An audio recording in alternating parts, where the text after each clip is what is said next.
이번 영상에서는 고전산문을 1강부터 11강까지 살펴보도록 하겠습니다. 첫 번째로 천자를 이긴 아이, 종놈이 상전을 속이다 넘어가도록 할게요. 자, 앞부분 줄거리 먼저 보자면 중국의 천자가 권위를 과시하기 위해 조선에 인재가 있는지 시험한다는 명목으로 중국 땅 전체를 덮을 바람막이 포장과 2만 강의 물을 담을 가마를 바치라는 명을 내린다. 자, 여러분, 근데 이게 말이 안 되는 거죠? 어떻게 중국 땅 전체를 덮을 바람막이 포장이랑 2만 강의 물을 담을 가마를 바칠 수가 있겠어요? 여기서 드러나는 주요 모티프 첫 번째, 천자의 시험이 드러납니다. 자, 그러면 우리 조선 사람들은 고민에 빠지겠죠? 그 조정의 사람들이 함께 고민을 하고 있습니다. 자, 이때 정승의 아들인 12살 배기 아이가 임금님을 찾아갈 배입니다.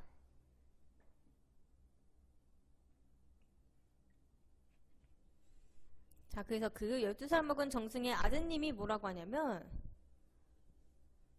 가마도 싫고 포장도 싫고 자, 하나하나 주발 하나 하고만 주십시오. 자, 지금 정승의 아들이 시험을 해결하기 위해서 가마도 필요 없다, 포장도 필요 없다, 다만 자 하나 하고 주발 하나를 달라라고 했습니다. 자, 여기서 주발이 무슨 뜻이냐면 노쇠로 만든 밥그릇이에요. 자, 그러면 자랑 밥그릇을 가지고 뭘 할 건지 보도록 하겠습니다. 자, 어떻게 할 것인가 봤더니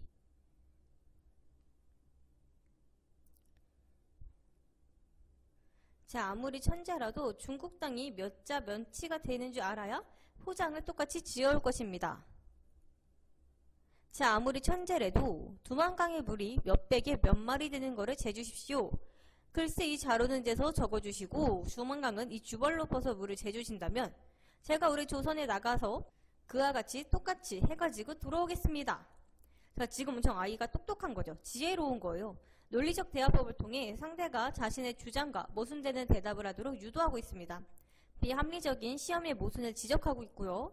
그리고 진짜 똑똑한 게 이 자로 중국 땅을 재주고 이 아까 밥그릇으로 2만 강 물을 퍼달라. 그래서 그거를 알아내면 조선에서 그에 맞는 것을 만들어주겠다라고 얘기를 한 거예요. 자, 근데 여러분 이런 내놔줬어 이런 거나 이런 리듬감이 느껴지는 부분 여러분들이 기억을 해주고 있어야 됩니다. 그러니까 천자가 아, 조선도 인재가 있구나 그러고 벼슬을 줬다는 거예요. 자, 이것도 여러분 구비문학이기 때문에 아무래도 구술자가 청중에게 들려주는 어투가 그대로 남아있는 거죠. 그리고 조선도 인재가 있구나 이거 우리 지금 무시하는 거잖아요. 중국을 천재의 나라로 섬겼던 신하인 조선이 결코 중국보다 못하지 않음을 드러내고 있습니다. 그 다음 가면은 자, 성주 김진사 댁에 득거리란 이름의 하인이 있었는데 자, 득거리라는 인물은 트릭스터로 남다른 지적 상상력과 재치, 그에서 비롯한 대단한 말솜씨를 발휘해 거침없이 사람들을 속이며 골탕먹여 자신의 욕망을 충족하는 인물 유형입니다. 이놈은 매우 교활한 놈이었다. 지금 인물에 대한 평가를 직접적으로 요약적으로 제시하고 있습니다. 하루는 김진사가 득거리에게 말고삐를 잡히고 길을 떠나 날이 저물어서 여점에 들었는데 득거리가 상전의 밥상을 보니 진수성찬이 상에 가득히 차려져 있었다.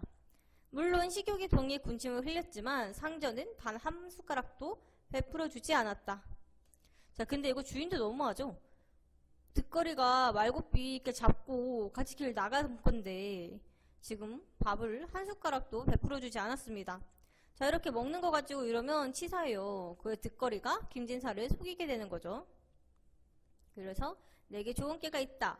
그래서 내일은 다 뺏어 먹으리 하고 이튿날 아침이 되었습니다. 날씨가 몹시 추워 수저에도 얼음이 붙어 있는데요.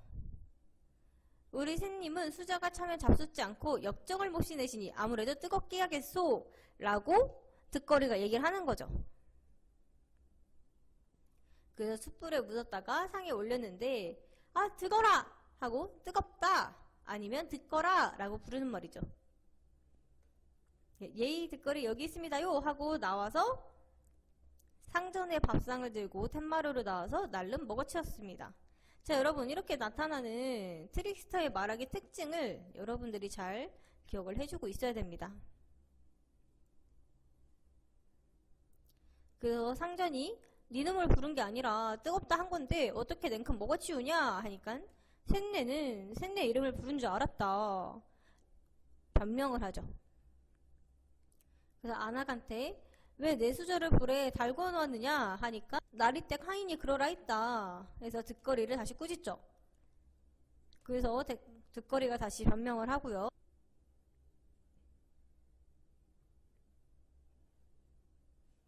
근데 이미 밥을 뺏긴 거 어쩌겠습니까? 그래서 다시 한번 밥을 시켜서 먹을 수밖에 없었습니다. 그걸로 길을 떠났는데 김진사가 목이 말라서 술을 사오라 했는데 득거리가 자기도 마시고 싶은 거예요. 그래서 길에 한참 서서는 숟가락으로 술을 막 휘저어요. 그래서 뭐 하는 거야? 물어보니까 콧물이 술에 떨어져서 꺼내려고 이러고 있었다 하니까 김진사가 야 됐다 너나 먹어라 이러고 득거리는 행복하게 마셨겠죠. 그 득거리가 김진사를 속이는 방법이나 이런 유형 같은 걸 여러분들이 알아두고 있으면 될 것 같습니다. 자, 우리는 이와 관련된 문제 문제 먼저 풀어보도록 할게요. 자, 일시정지 누르고 풀어보세요.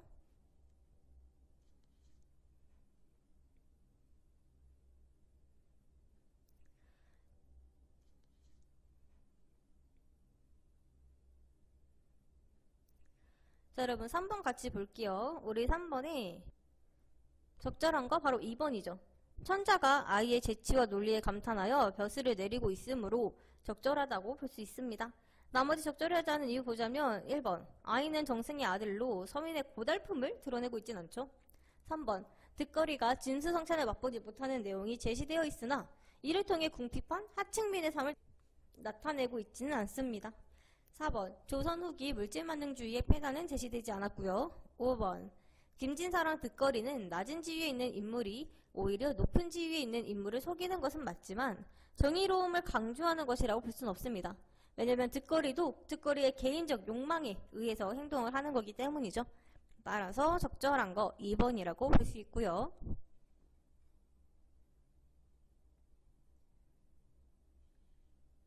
자, 그 다음 6번 문제 풀어볼 건데요. 6번의 윗글은 천자를 이긴 아이입니다. 자, 일시정지 누르고 풀어보도록 할게요.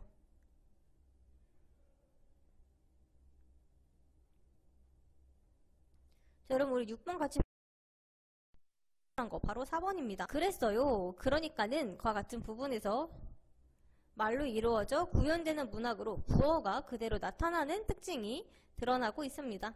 나머지 적절하지 않은 이유 보자면 1번 정승의 아들이 권력을 과시하려는 천자와 대립한다고 할 수 있지만 이를 통해 천자를 징벌하려는 것은 아닙니다. 또 천자가 세속적 욕구를 앞세워 시험을 내는 것과 같이 부정적 면모를 보이기는 하지만 이를 선과 악의 대립을 형상화했다고 보기는 어렵습니다. 2번 인물의 심리가 제시되어 있죠. 천자의 마지막 부분에서 정승의 아들에게 감탄을 하고 있고요. 3번 속담은 찾을 수 없고 5번 판소리기 소설에서 주로 나타나는 특징이지 위에는 나타나지 않습니다. 그 다음으로 종놈이 상전을 속이다에 관한 문제를 풀어보도록 할게요. 14번 문제를 풀어볼 건데요.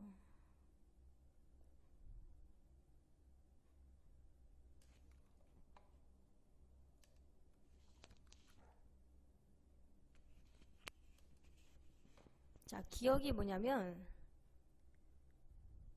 바로 여기에요. 상전은 단 한 숟가락도 베풀어주지 않았다. 나쁜 놈이요, 얘도. 자, 14번 일시정지 누르고 풀어보도록 하겠습니다.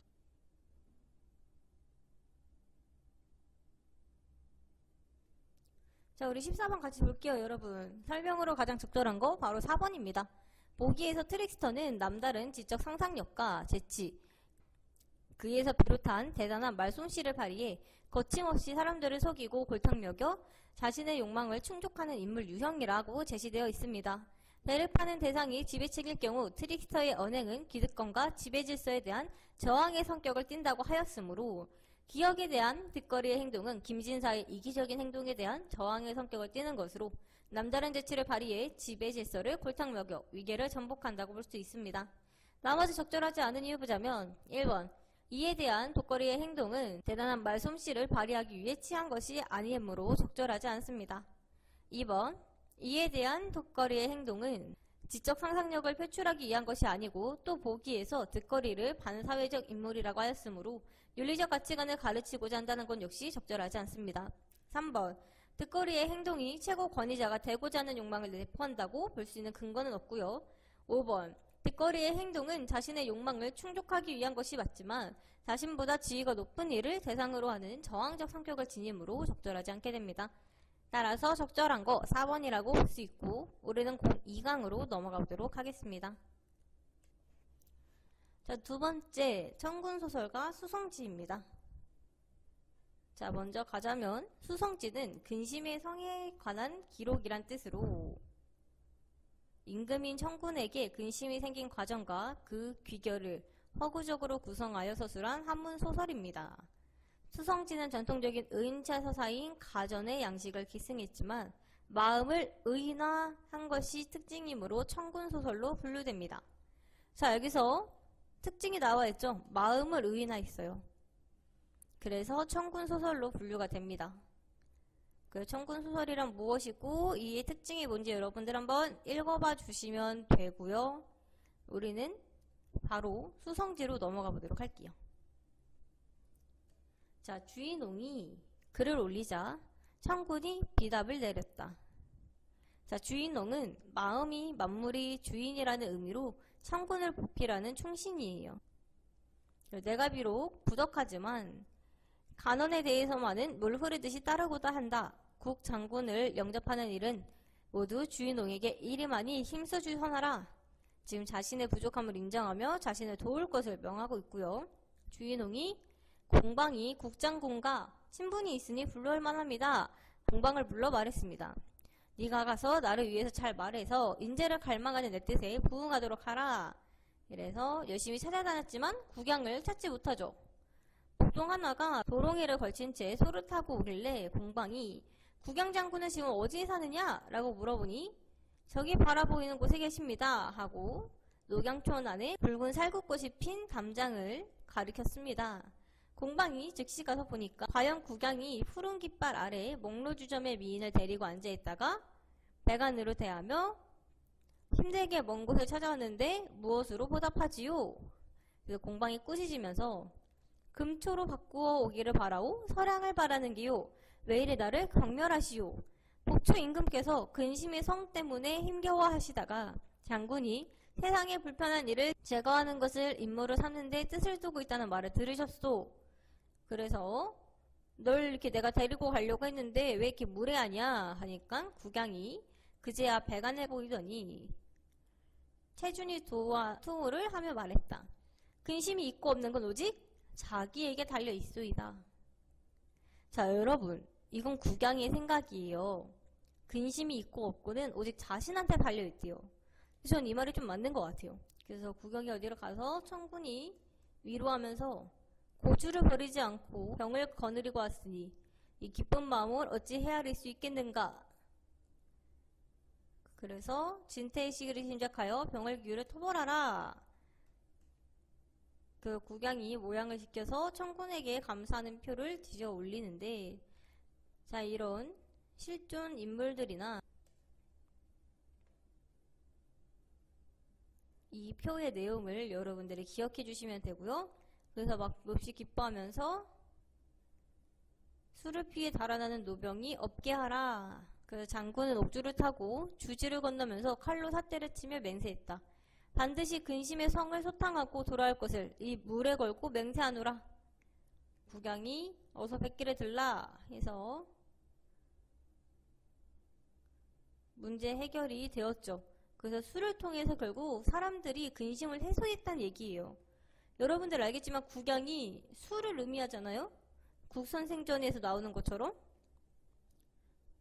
그래서 수성, 마음의 근심을 수를 통해서 사람들이 없애나갔다라는 걸 이렇게 소설로 풀어 썼습니다. 여러분들은 좀 더 꼼꼼하게 읽어봐 주시면 될 것 같고요. 우리는 이와 관련된 문제를 풀어보도록 할게요. 자, 가장 먼저 4번 문제 풀어보도록 하겠습니다. 자, 4번 우리 일시정지 누르고 풀어보도록 합시다.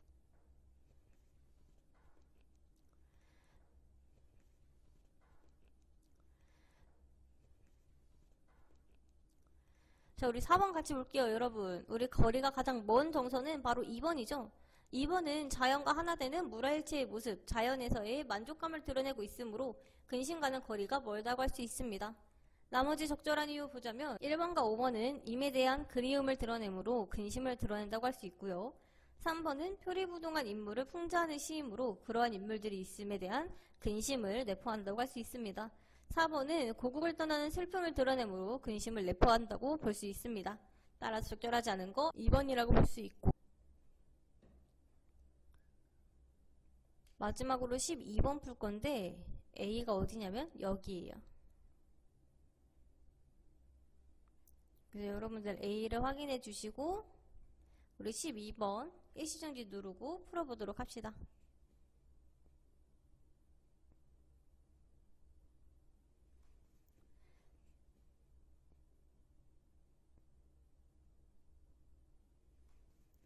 자, 우리 12번 같이 볼게요. 우리 12번에 가장 적절한 거 바로 2번입니다. 부덕하다는 단점과 가던을 잘 따른다는 장점을 언급하며 주인옹에게 국장군을 영접할 수 있도록 도와달라고 말하고 있습니다.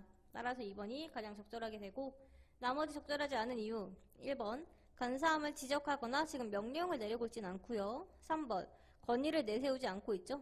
오히려 자신의 부족함을 인정하고 있습니다. 4번 상대의 친분관계에 대한 놀라움을 표현하고 있진 않고요. 5번 부족함을 인정하고 있긴 하지만 상대에게 할 일을 미루는 것이 아니고 믿고 맡긴다고 보는 것이 더 적절하기 때문에 5번도 적절하지 않게 됩니다. 따라서 12번에 가장 적절한 거 바로 2번이라고 볼 수 있겠습니다. 우리는 바로 03강으로 넘어가 보도록 할게요. 03강 위경천전으로 넘어가 보도록 하겠습니다. 자, 위경천전은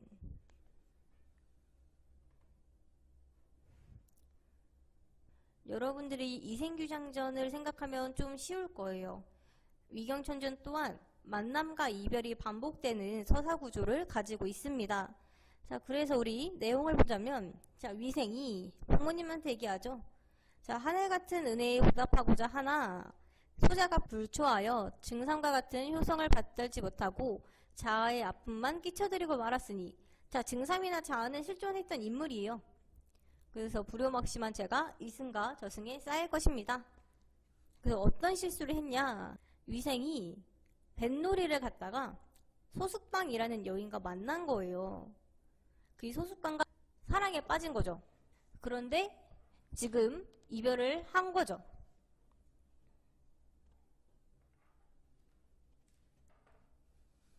그래서 위생이 상사병에 걸린 거예요. 그래서 자기한테 있었던 일을 요약적으로 얘기를 해주고 있습니다. 그 부모가 우리가 그런 사정을 알았다면 너를 이 지경으로 만들었겠느냐 하면서 이제 소상국 댁에 혼인을 청하는 그 편지를 보내려고 했는데 소상국 댁에서 이미 심부름꾼이 온 거예요. 소상국 내에서도 소상국한테 어떤 일이 있었는지를 파악하고 벌써 심부름꾼을 보냈다는 걸 알 수 있죠. 그래서 보니까 저는 대대로 높은 벼슬을 지낸 가문의 사람으로서 지금 소상국이 자신에 대해서 밝히고 있습니다. 그래서 지난날 아드님께서 우리 집에 들렸는데 우리 딸아이 서숙방이 정이 많아 상사병에 걸렸다. 이렇게 됐으니 후연들 어쩌겠냐. 초나라의 진기한 옥이 이미 깨지고 진나라의 난세는 모여들지 않으니 결혼을 시키자 라고 얘기한 거죠.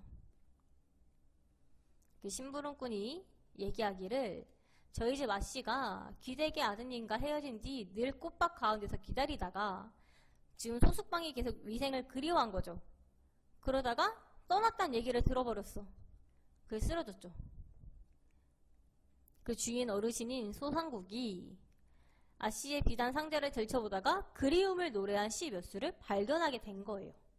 그래서 이제 알게 된 거죠. 소숙방이 아픈 이유를.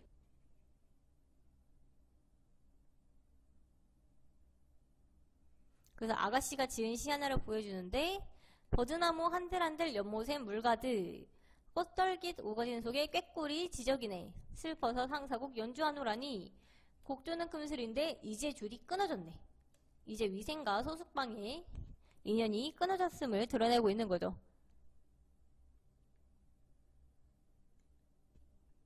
자, 그래서 중략 부분 줄거리 보면은 위생과 소숙방이 결국 재회해서 혼례를 해요. 자, 근데 전쟁이 났네?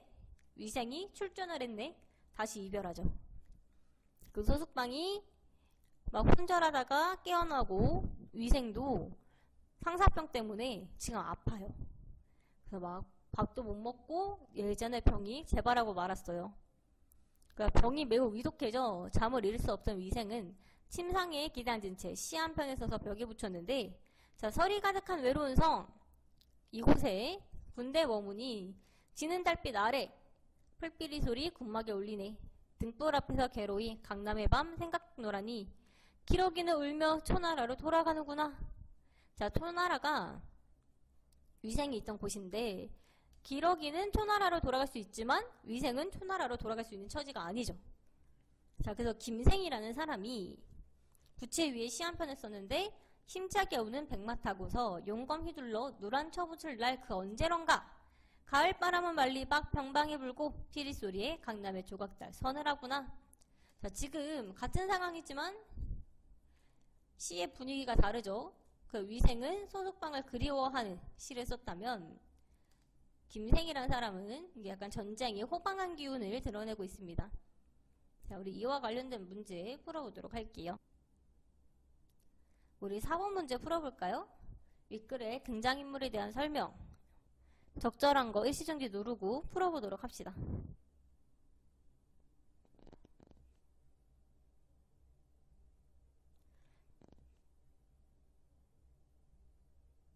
자, 우리 4번 같이 볼게요. 4번에 가장 적절한 거 5번이죠.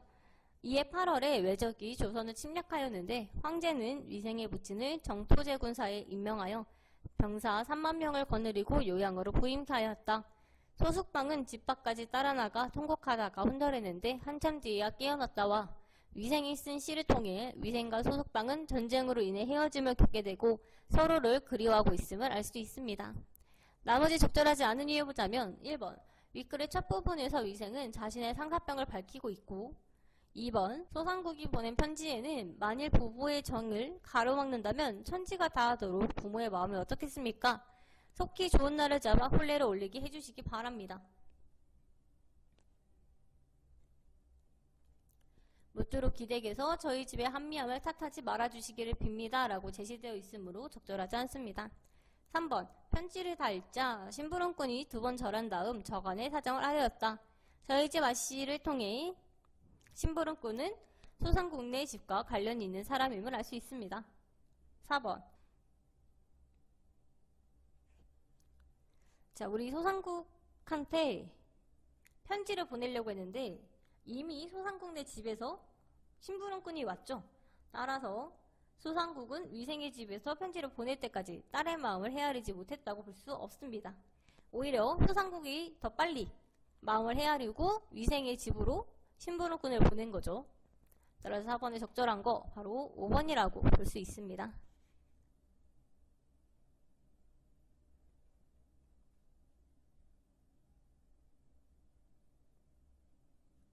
자, 그 다음으로 8번 문제 볼 건데 A가 바로 여기예요. 소상국의 편지죠. A 기억해 주시고 우리 8번 문제 일시정지 누르고 풀어보도록 합시다.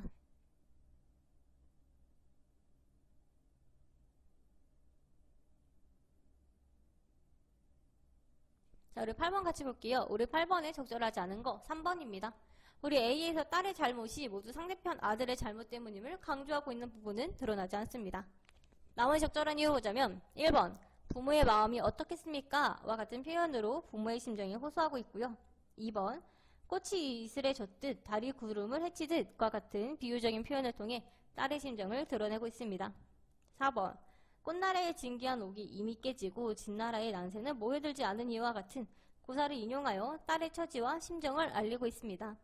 5번 마지막 부분에서 모쪼록 귀댁에서 저희 집의 한미함을 탓하지 말아주시기를 빕니다. 와 같이 말하며 자신의 가문을 낮추면서 상대 집안을 존중하는 자세를 보이고 있으므로 적절하게 됩니다. 따라서 적절하지 않은 것 바로 3번이라고 볼 수 있겠고요. 그리고 마지막으로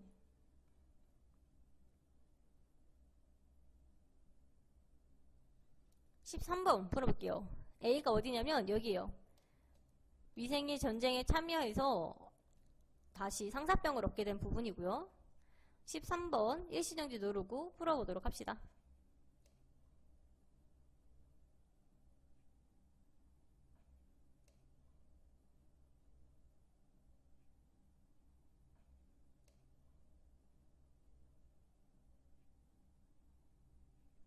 자, 우리 13번 같이 볼게요. 우리 13번에 적절한 거 바로 1번이죠.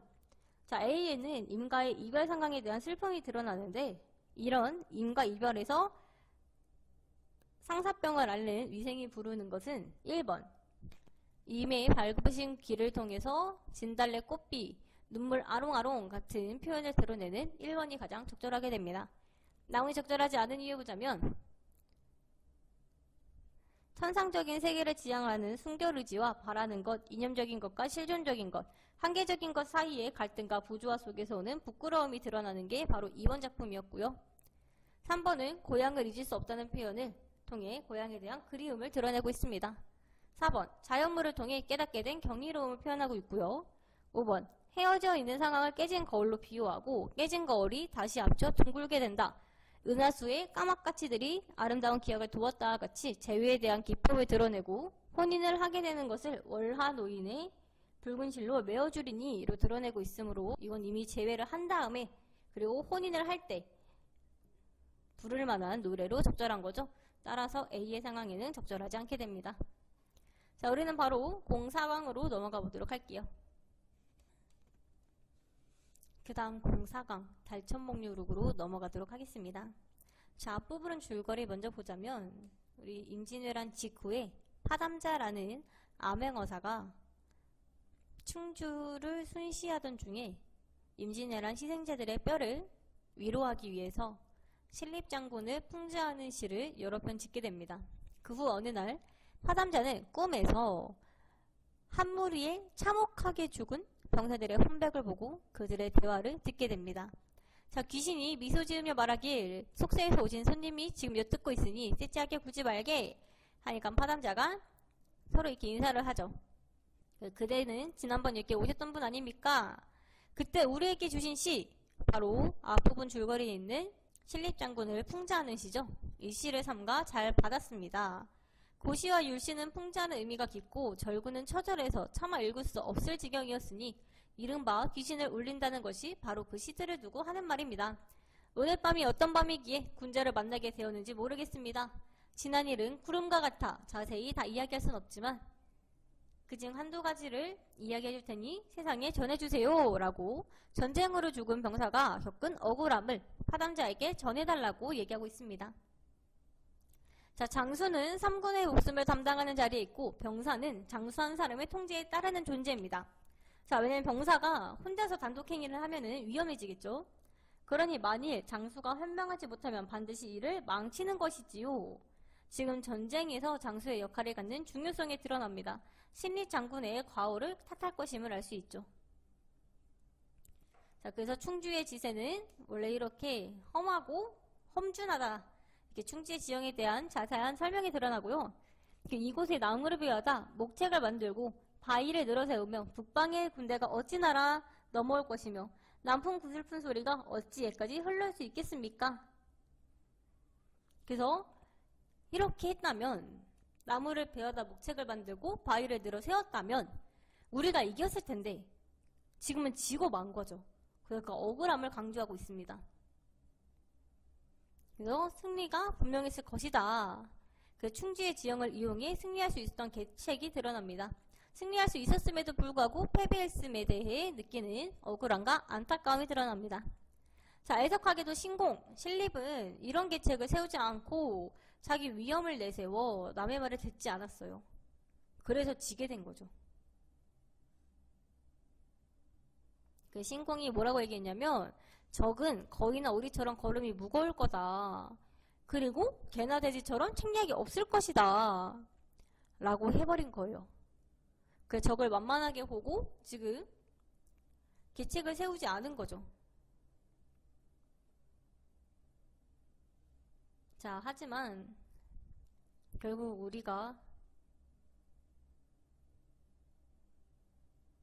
비분강배한 마음을 품은 채 피덩이가 되고 말았으니 이 억울함을 어쩌겠습니까? 장수는 싸움에 능했지만 병사가 싸움에 능하지 못했다면 우리의 목이 베인들 억울할 게 없습니다. 불세출의 제주로 불세출의 공을 세웠다더니 우리가 여기서 죽음을 당한 건 어찌서입니까? 지금 장군의 잘못된 판단으로 그 밑에 있는 병사들이 죽은 거예요. 그래서 잠시 후 시리에 빠진 한 사내가 자 실립이요 이 사람이 부끄러운 빛을 뜬 채 고개를 떨구고 얘기하죠. 고아가 된 자식들과 과부가 된 아내들의 원망이 모두 다 한 사람에게 모였군요. 그래서 변명을 해요. 장수 집안의 후예다. 귀한 가문 출신이다. 그 자기가 임진왜란 이전에 전쟁에서 공을 세운 경험이 있다. 그 임진왜란이 발발했다고 해서 여기로 왔는데 내가 대사를 그르치고 말았다. 아, 어디로 돌아가리? 나 홀로 무엇을 한단 말인가? 마침내 팔척 내 몸을 만길 강물에 던지고 말았습니다. 자, 실립 또한 전투의 실패에 대한 죄책감으로 자결했음을 알 수 있습니다. 그 자기의 수치를 씻기가 어렵다. 그래도 너 외로이 기댈 데가 없고 그리고 속마음을 토로할 수도 없다. 아, 항우는 산을 뽑는 힘과 세상을 지도는 기계를 가지고 백전백승했지만 끝내 5강에서 패했고 제갈공명은 와룡의 재주와 몇 사람 몫의 지혜를 가지고 5번이나 군사를 일으켰지만 결국 기산에서 아무런 소득도 얻지 못했습니다. 지금 고사를 인용해서 어쩔 수 없는 운명에 대해서 얘기하고 있어요. 하늘이 그렇게 정한 일인데 인간의 힘으로 어쩌겠느냐? 누구를 원망하고 누구를 탓하겠냐? 자, 그런데 전쟁 실패의 책임이 지금 어쩔 수 없는 운명에 있다고 얘기하는 거잖아요. 이거는 자기 문제면서 이 시대의 당시 지배층이 전쟁 실패의 책임을 국가나 지배층 전체가 아닌 일부 개인이나 불가피한 운명에 돌리려는 태도를 보였음을 알 수 있습니다. 그래서 막 눈물을 흘리면서 마무리가 되죠. 우리 이와 관련된 문제 풀어볼게요. 우리 일단 A 여기요 여러분. A 한번 확인을 해 주시고요. 3번 풀어보도록 하겠습니다. 일시정지 누르고 풀어보도록 하세요.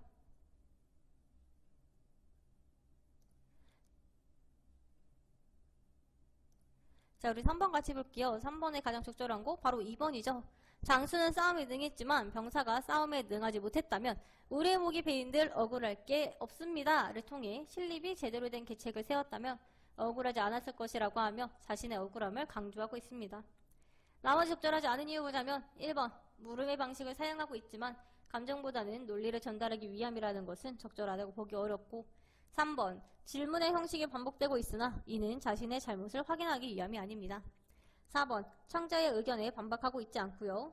5번 다른 사람의 의견을 근거로 두는 것은 드러나지 않습니다. 따라서 3번에 적절한 거 바로 2번이라고 볼 수 있습니다.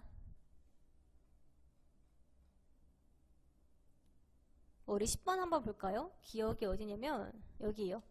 비분강개한 마음. 비분강개한 마음과 어울리는 작품 10번 문제 일시정지 누르고 풀어보도록 합시다.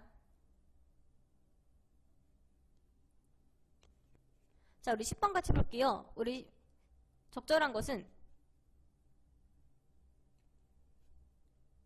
바로 3번이죠. 자, 비분관계는 슬프고 분하여 마음이 북받침을 의미하는데 우리는 분이 얼룩진 얼굴로 답답하고 고달프게 사는 것이 원통하다를 통해 3번 또한 소외된 농촌 공동체가 느끼는 고달픔과 원통함, 분노를 알 수 있습니다. 따라서 3번이 가장 적절하고요. 나머지 적절하지 않은 이유 보자면 1번 당신에 대한 그리움이 드러나고 2번 자신의 성찰함에 부끄러움을 느끼고 있고 4번 절망 속에서 희망을 발견하고 있고 5번 산이 두 계절을 사이좋게 지내는 모습을 통해 산의 융통성과 포용력을 드러낸다고 볼 수 있습니다. 따라서 가장 적절한 거 3번이라고 볼 수 있습니다.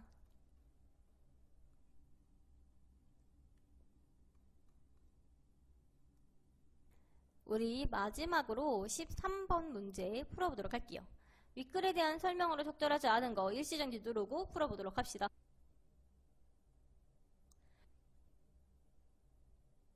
13번 같이 볼게요. 13번에 적절하지 않은 거 바로 5번입니다. 같은 감탄사가 드러나고 있지만 이는 처지에 대한 한탄을 드러내는 것이지 억울함이 해소된 것에 대한 후련함을 드러내는 것은 아닙니다. 나머지 적절한 이유 보자면 1번 저는 본래 장수 집안의 후예요. 임금의 칭찬을 받았습니다. 에서 알 수 있습니다. 2번 항우나 제갈공명의 사례를 들어서 지금 이건 어쩔 수 없는 운명이었다 라고 자신의 행위를 정당하고 있으므로 적당합니다. 3번 신공은 이렇게 말했지요. 배에서 내린 적은 이렇게 해서 인물의 말을 인용하고 있음을 알 수 있고요. 4번 꿈속에서 파담자는 혼백의 말을 듣고 있으므로 적절하게 됩니다. 따라 13번에 적절하지 않은 거 바로 5번이라고 볼 수 있고 우리는 바로 05강으로 넘어가 보도록 할게요. 자, 조홍전 바로 들어가도록 하겠습니다.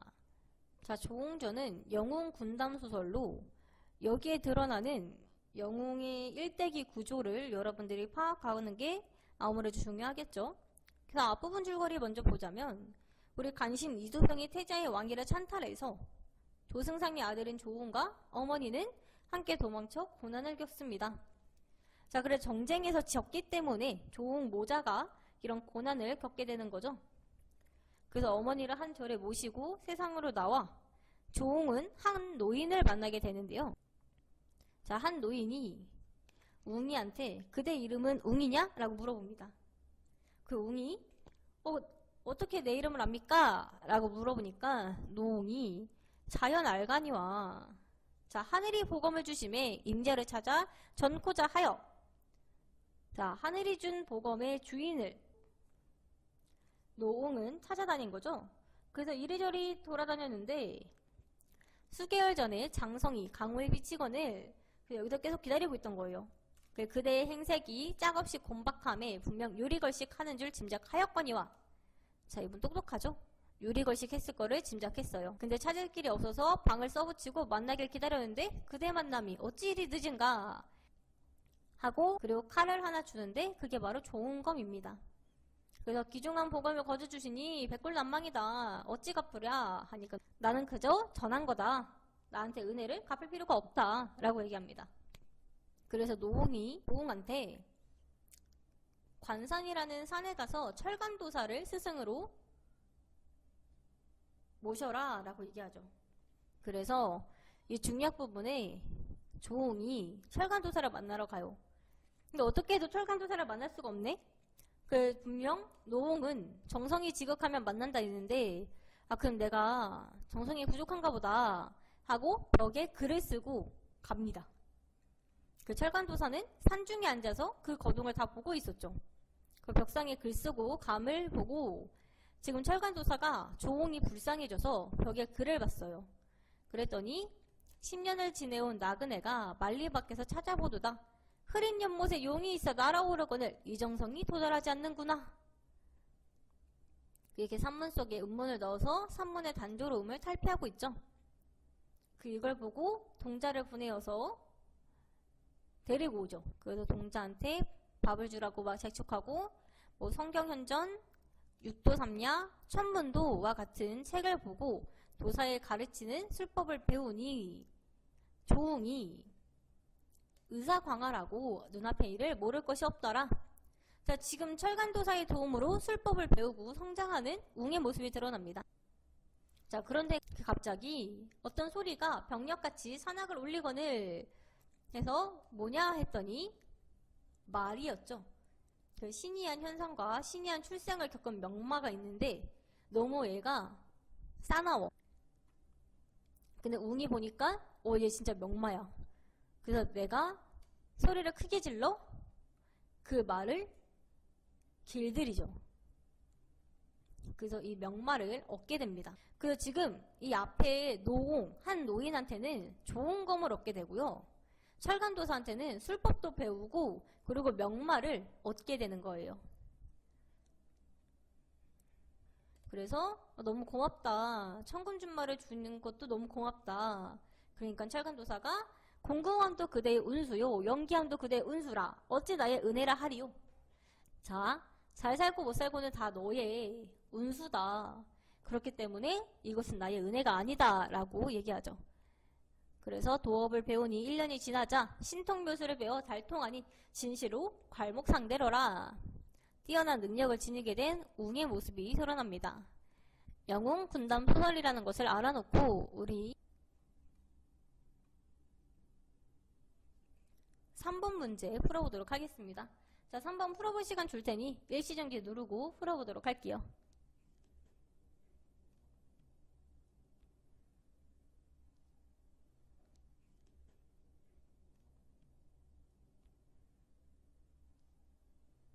자, 우리 3번 같이 볼게요. 우리 3번에 적절하지 않은 거 바로 1번입니다. 철간도사는 자신을 찾아온 조웅에게 명마를 주고 선수를 가르칩니다. 즉 조웅이 영웅적 자질을 수련하는 데 도움을 주고 있는데요. 그렇지만 철간도사의 도움이 천상계의 인연에 의한 것인지는 드러나지 않기 때문에 적절하지 않습니다. 자, 나머지 적절한 이유 보자면 2번 명검과 용마를 찾아 헤매지도 않았는데 우연히 세상에 나와 만난 노인에게서 명검을 얻고 철간도사에게서 용마를 얻음으로 적절하게 됩니다. 3번 노홍에 이제 남방으로 칠벨리 가서 관산으로 가 철간도사를 스승으로 매셔라 라고 얘기하죠.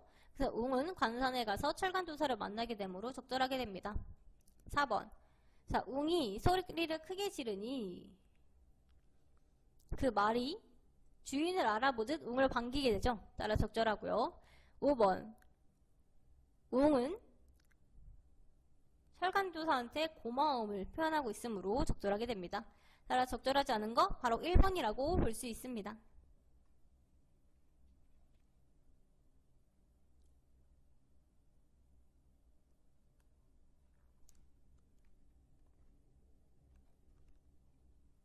자, 그 다음 풀어볼 문제 바로 8번 문제입니다. 8번 일시정지 누르고 풀어보도록 할게요.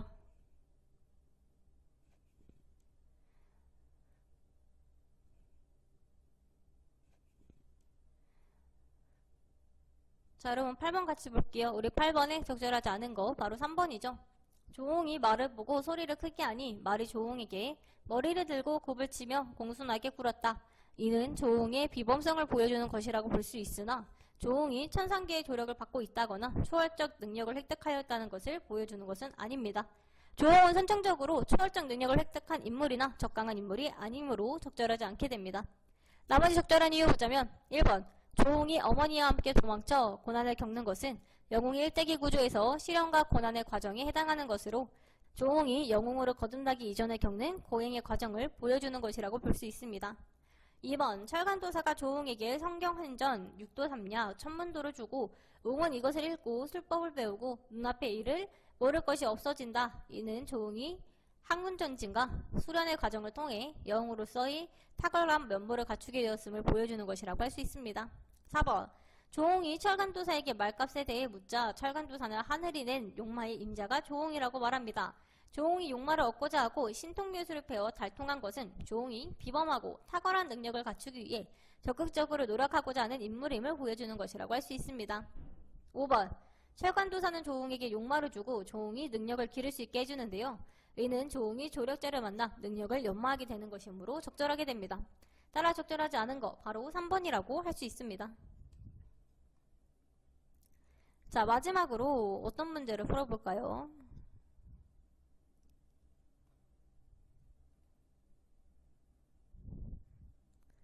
16번 문제 풀어보도록 하겠습니다. 일시정지 누르고 16번 풀어봐 주세요.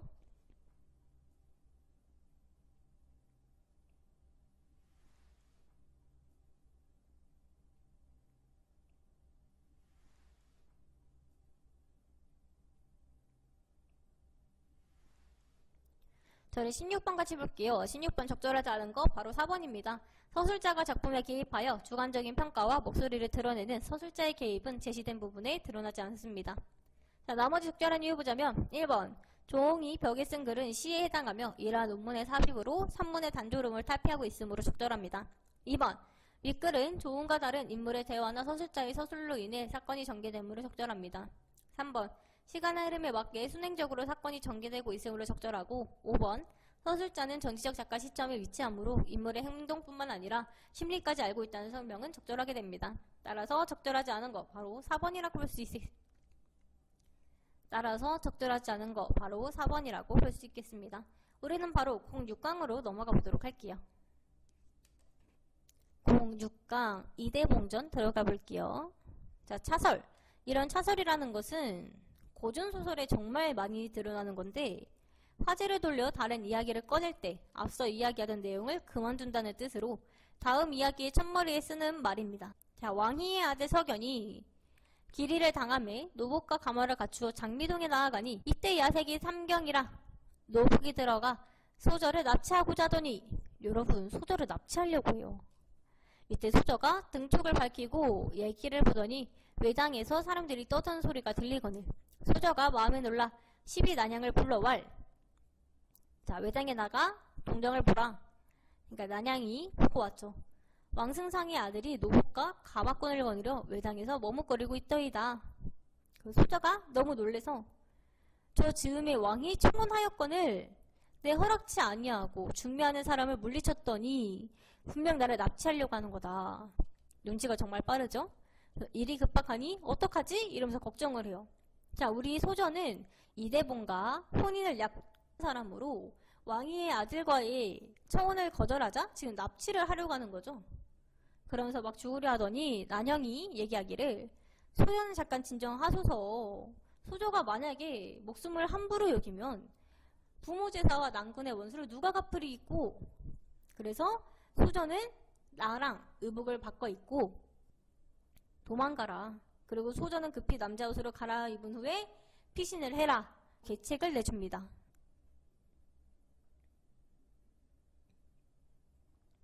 그 소저가 네 말이 당연하나 내 몸이 규중의 자라 능히 문 밖을 알지 못하거늘 어디로 갈 바를 알리오. 차라리 내 방에서 죽으리라. 이러면서 죽으려고 해요. 그랬더니 난향이 천지는 넓고 광활하며 인명은 하늘에 달려있으니 어디가 몸을 보존치 못하리오 하면서 포기하지 마라.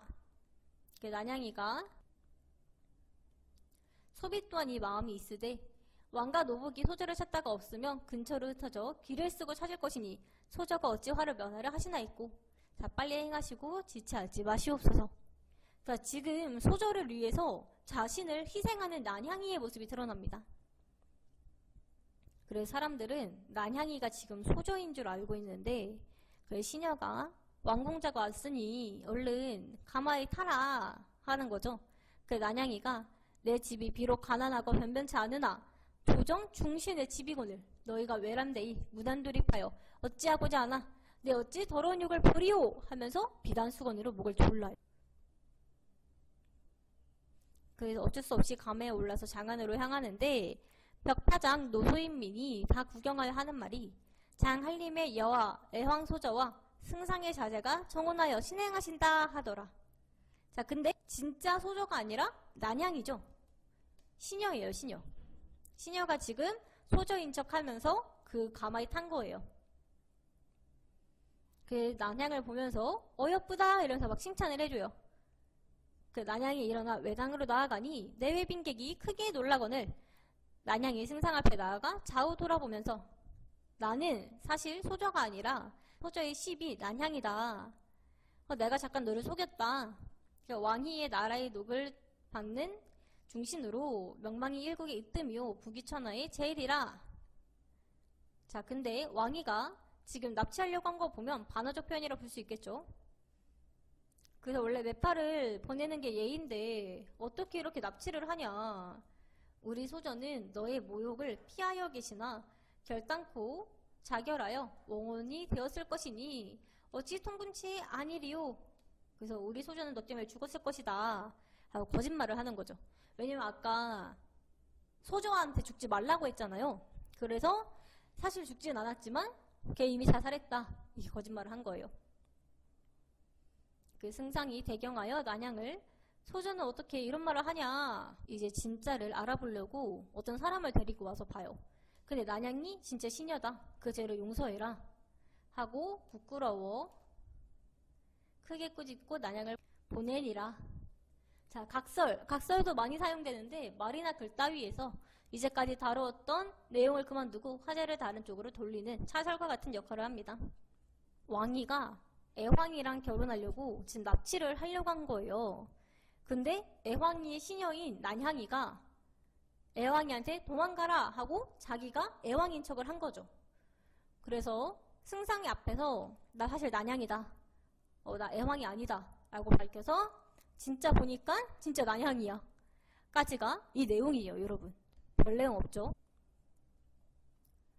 자, 그래서 장소전은 어떻게 도망갔느냐? 그 장소전은 장개운이라 하고 한 집에 가 밥을 빌었는데 이 집이 채어사 집이라 지금 요약적 제시가 드러납니다.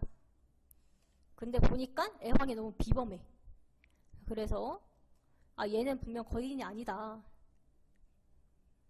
그리고 내 집에 있어라 라고 얘기하면서 합업을 힘써 공명을 취하라. 성경 현정과 이런 송호벽서를 보면서 공부를 합니다. 세월이 흘러 3년이 지나니 장소저가 나이 19세라. 제주는 능히 풍운조화를 부리고 용력은 능히 태산을 끼고 부캐를 뜰 듯 하더라. 편집자적 논평을 통해서 애황이 제주를 칭찬하고 있습니다. 그래서 지금 이 밤에 이 납치 사건으로 인해서 난양이는 소저를 대신하여 승상 앞으로 간 거고 애황이 도망가서 채어사집에 가게 된 거죠. 그래서 채어사집에서 밥을 먹고 이 집에서 공부를 하게 된, 그래서 영웅적인 면모를 갖게 되는 모습이었습니다. 자, 우리 이와 관련된 문제 풀어보고 마무리할게요. 자, A가 어디냐면 여기에요. 이 말이 당연하나 내 몸이 규중에서 자라 능히 몸 밖을 알지 못하거늘 어디를 갈 바를 알리오. 차라리 내 방에서 죽으리라 하면서 슬프게 우니. 자, 이 A의 상황에서 소저가 느끼는 정서와 가장 거리가 먼 거 한번 풀어보도록 합시다.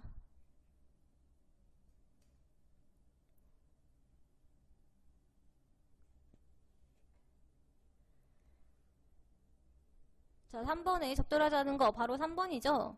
자연에서의 만족감을 노래하고 있는 3번이기 때문에 A의 소저의 슬픔과는 거리가 가장 멀다고 할 수 있습니다. 자, 나머지 적절한 이유 보자면 1, 2번은 임에 대한 그리움을 드러내는 것으로 부정적인 정서가 드러나고요. 4번은 고려 왕조의 멸망에 대한 안타까움이 드러나므로 부정적 정서가 드러나고 있습니다. 5번 답답함을 드러내고 있으므로 부정적인 정서가 드러나고 있습니다. 따라서 3번의 먼 거 3번이라고 볼 수 있습니다. 자, 그 다음에 6번 문제 풀어보도록 할게요. 자, 6번도 일시정지 누르고 풀어보도록 합시다.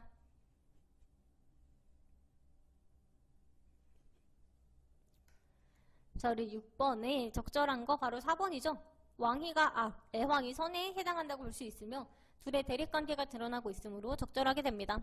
나머지 적절하지 않은 이유 보자면 1번 장소저가 나이 19세라 제주는 능히 풍운조화를 부리고 와 같은 부분에서 장소저를 긍정적으로 바라보는 태도를 드러내는 것을 통해서 적절하지 않음을 알 수 있습니다.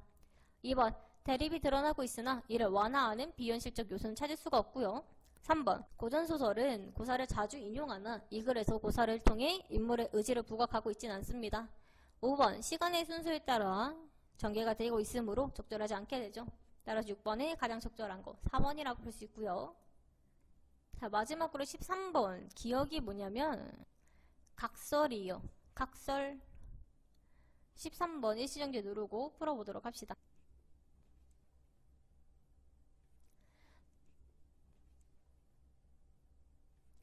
자, 13번 같이 볼게요. 13번에 적절한 거 바로 2번이죠. 각설은 주로 글 따위에서 화제를 돌려 다른 이야기를 꺼낼 때 앞서 이야기하던 내용을 그만둔다는 뜻으로 다음 이야기의 첫머리에 쓰이는 말을 의미합니다. 따라서 2번이 가장 적절하게 되고 나머지는 각설의 의미를 생각해 보았을 때 그 역할로 적절하지 않죠.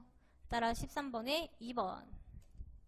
자, 우리는 바로 07강으로 넘어가 보도록 할게요. 자, 여러분이 아마 춘향전의 기본적인 내용은 다 알고 있을 거예요.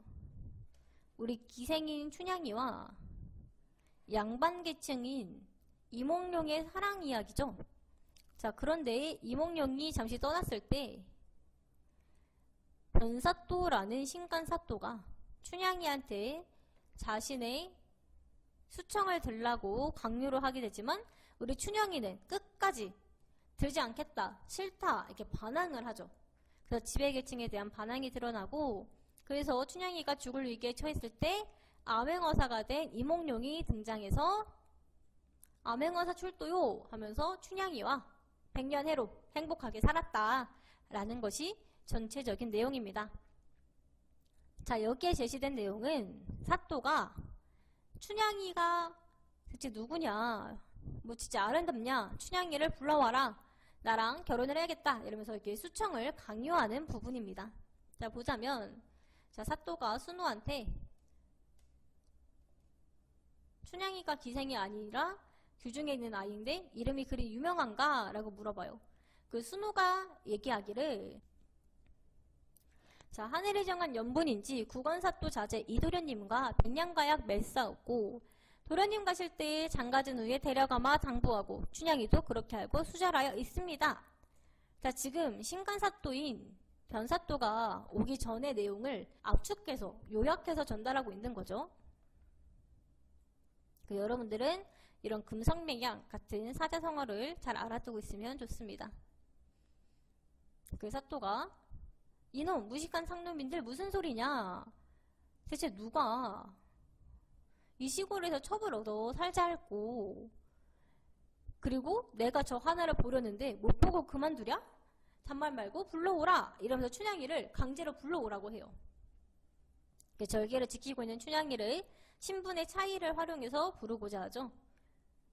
근데 이방과 호장이 춘향이가 기생도 아니고 전인 사또자제 도련님과 맹세가 중하고 나이는 다르긴 하지만 같은 양반이랑 춘향을 부르면 사또 체면이 손상할까 걱정된다 하면서 춘향 부르는 걸 좀 꺼려해요. 근데 사또가 너네 다 나 쫓기 전에 빨리 대령해 이렇게 막 화를 내죠. 탐관오리의 면모가 보입니다. 그 사람들도 어쩔 수 없이 불쌍하다 이러면서 춘향이를 데리고 오게 되는데, 자, 이런 부분에서 드러나는 편집자적 논평 여러분들이 기억하고 있으면 됩니다.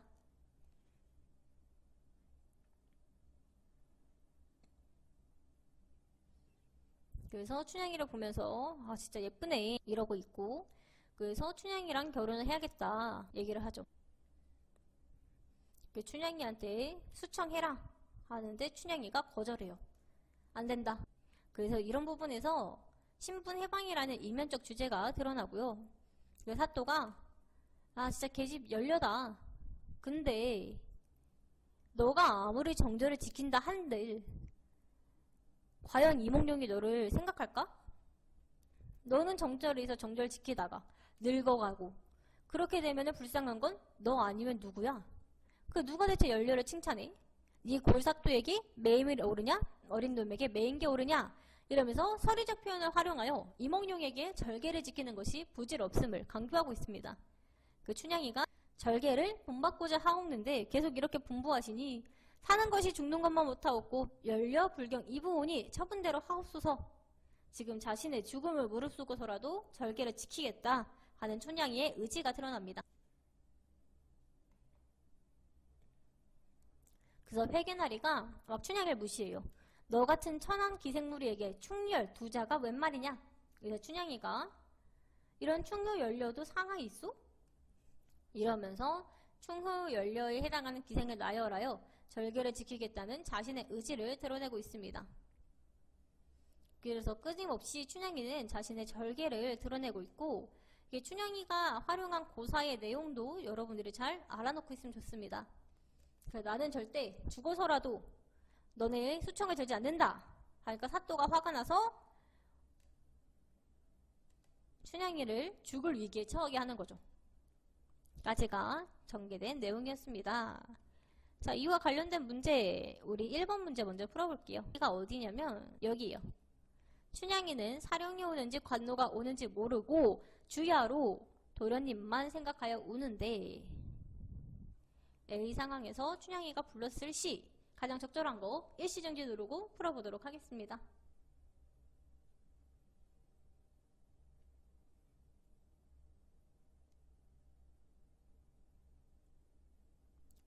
자, 우리 1번 같이 볼게요. 1번에 가장 적절한 거 1번이죠. 자, 춘향이는 지금 도련님을 그리워하고 있는데 1번 또한 이별로 인한 슬픔과 절망감을 노래하고 있으므로 적절하게 됩니다. 나머지 적절하지 않은 이유 보자면 2번 달을 벗으로 여기는 자연 친화적인 태도가 드러나고요. 3번 국화를 예찬하고 있고 4번 시름이 많은 화자의 모습이 드러나긴 하지만 대상에 대한 그리움은 드러나지 않습니다. 5번 봄밤에 애상적인 정감이 드러나긴 하지만 대상에 대한 그리움은 드러나지 않습니다. 따라서 1번에 가장 적절한 거 1번이라고 볼 수 있습니다. 그 다음으로 5번 문제 보도록 하겠습니다. 대화 진행 양상을 바르게 파악한 거 일시정지 누르고 풀어보도록 할게요.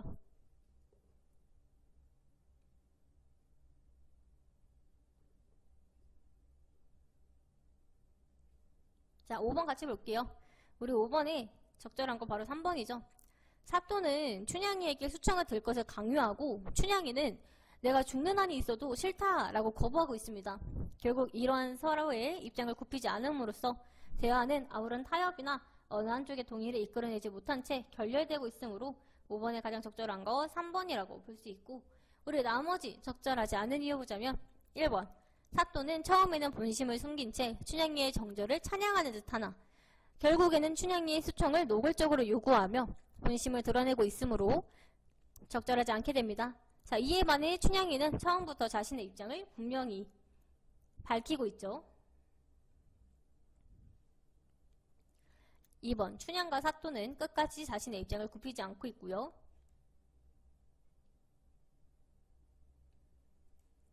4번 사또와 춘향은 서로의 진위를 분명히 파악하고 있습니다. 5번 사또는 자신의 권력을 이용하여 춘향이에게 자신의 뜻을 받들어 수청을 들 것을 강요하고 있습니다. 그러나 춘향이는 권위를 내세울 것 없는 입장에서 연려로서 지켜야 할 명분을 내세우고 있습니다.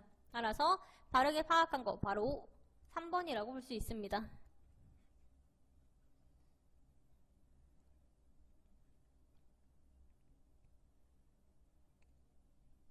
자, 마지막으로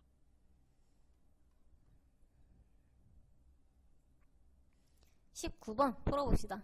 기억이 어디냐면 여기에요. 망측한 환을 당해 놓았으니 소리가 화평할 수 있으리요. 자, 19번 적절한 거 일시정지 누르고 풀어보도록 할게요.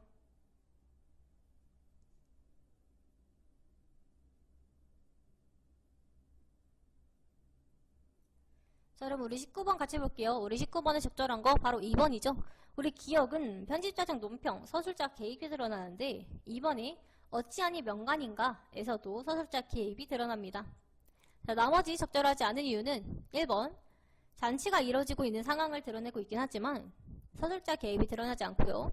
3번 동음이어를 활용한 언어 유희는 드러나지만 여기 갈비갈비 그렇지만 서술자 개입은 드러나지 않습니다. 4번 대구와 은유법을 활용한 서술은 드러나지만 서술자 개입 드러나지 않고요. 5번도 도치를 활용한 언어 유희가 드러나지만 서술자 개입은 드러나지 않습니다. 따라서 19번에 적절한 거 바로 2번이라 할 수 있고 우리는 바로 08강으로 넘어가 보도록 하겠습니다. 08강 서대주전 들어가 보도록 하겠습니다.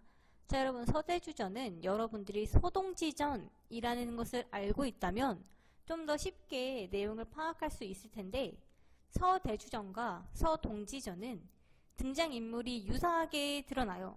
자, 그렇지만 선과 악을 대표하는 인물이 다르다는 것을 알고 들어가면 좋을 것 같습니다. 자, 서대주전에서는 서대주라는 쥐가 부정적 인물이고 타남주라는 다람쥐가 긍정적 인물이에요. 자, 사령이 떠나고자 하니 서생이 말하였다. 여기서 서생이 서대주입니다. 늙은 놈이 여러 해 동안 병으로 집안에 틀어박혀 있어 다리 힘이 없으니 먼 길 걷는 것은 실로 감당하기가 어렵습니다. 감히 청하건대 노새를 타고 가다가 관아에 이르러서야 법대로 잡아들여 주시면 신랄 같은 남은 목숨이 있지언정 관아에 가기까지는 보존할 수 있을 것이옵니다. 잘 모르겠습니다만 사령님의 뜻은 어떠한지요? 자, 내가 늙어서 관아까지 걸어가기가 힘들어. 그래서 내가 노새를 타고 관아까지 갈 테니까 관아 앞에서 나를 붙잡아 줄래? 라고 얘기하는 거죠. 근데 사령은 후한 대접도 받았고 뇌물까지 받았기 때문에 어쩔 수 없이 그렇게 하도록 허락했어요. 자, 여러분, 우리 사령이라는 직책이 어쨌든 잘 몰라도 지배계층의 하나일 텐데 이렇게 뇌물을 받고 그냥 이렇게 인정을 해준 거죠. 그래서 부패한 시대상이 드러나고 그 서대주는 이제 관아에 갈 준비를 하는데 너무 멋들어지게 꾸며. 그래서 열거를 활용하여 서대주의 사치스러움과 화려한 옷차림을 드러내고요. 관아에 가는 상황과 맞지 않은 옷차림을 드러내고 있습니다. 그리고 관아에 간다는 것은 뭔가를 잘못해서 아니면 뭐 증인을 하기 위해서 가는 걸 텐데 거동은 기세당당하여 의젓하고 점잖기가 부잣집의 차제와 같았다. 도둑질을 하지 않은 척 당당하게 가는 서대주가 드러납니다. 그리고 막 어린 지가 도와주고 이런 사치스러운 서대주의 모습이 드러나고 있습니다.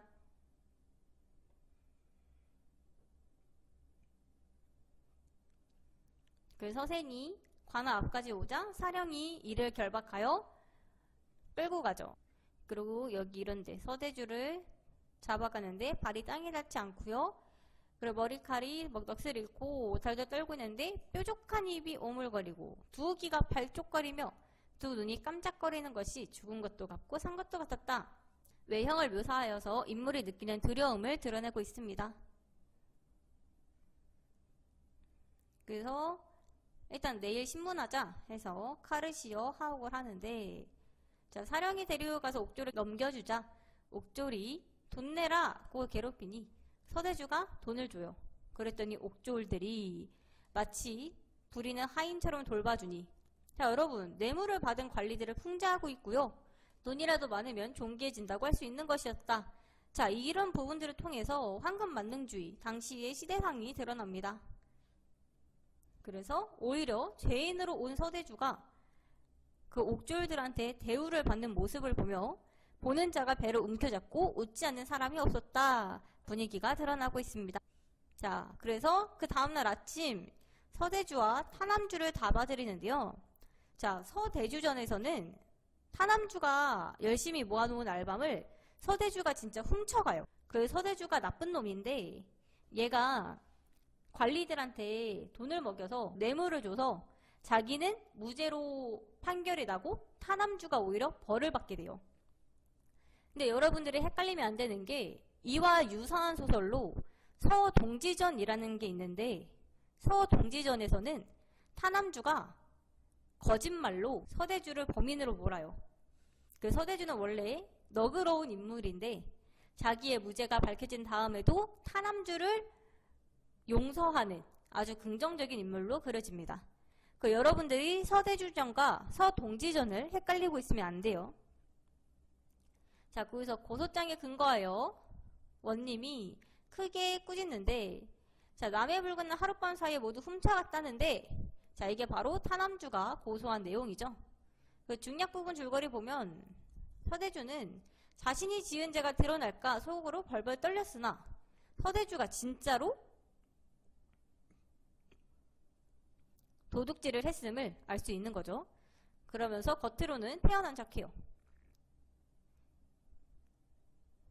그리고 타남주가 있었던 과거 회상을 하면서 타남주를 모함하죠.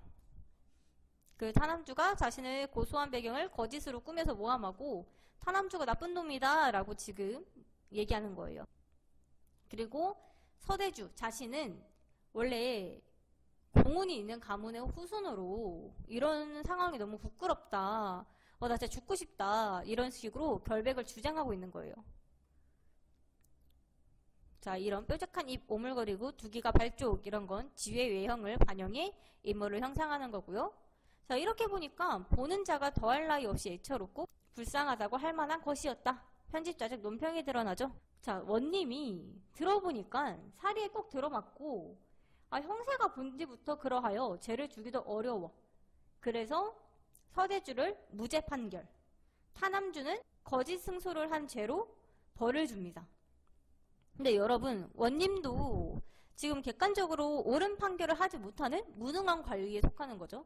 그래서 이런 무능한 관리, 뇌물을 받아먹는 부패한 관리를 비판하고 있다는 것을 여러분들이 알아두고 있으면 좋을 것 같습니다. 자, 우리 이와 관련된 문제 풀어볼 건데요.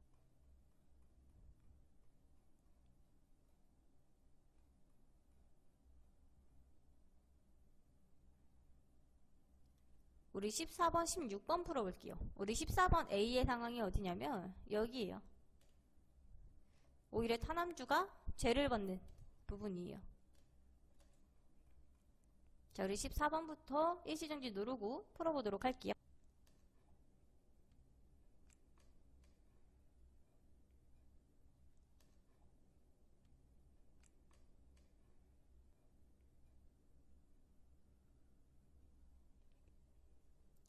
자, 우리 14번에 적절한 거 바로 2번이죠. 우리 A에서는 타남주가 억울하게 벌을 받는 부분이 드러나므로 타남주는 억울함과 울분을 느낄 것이라 추측할 수 있는데 2번은 지배층의 행포에 속수무책으로 당할 수밖에 없는 피지배층의 모습이 드러나므로 2번 또한 억울함과 울분을 느낄 것이라고 추측할 수가 있습니다. 나머지 적절하지 않은 이유 보자면 1번 죽은 대상과 교감하지 못하는 화자의 모습을 통해 죽은 대상에 대한 슬픔과 안타까움을 드러내고 있습니다. 3번 낙화라는 자연현상을 인간의 이별에 비유하며 이별로 인한 성숙에 대해 말하고 있습니다.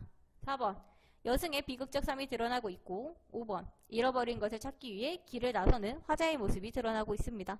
따라서 가장 적절한 거 2번이라고 볼 수 있겠고 그 다음 16번 적절하지 않은 거 일시정지 누르고 한번 풀어보도록 할게요.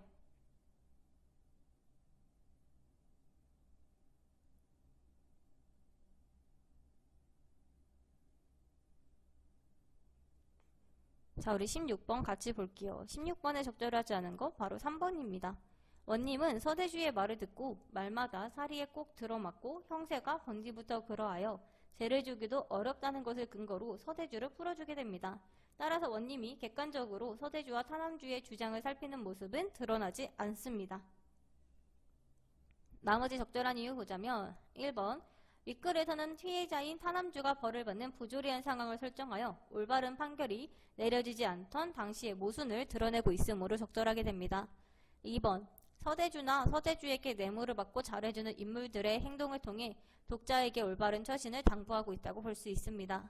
4번 보기의 우화소설이 대중들을 교화하고 계몽하는 하나의 수단이었음을 의미한다를 통해 적절함을 알 수 있습니다.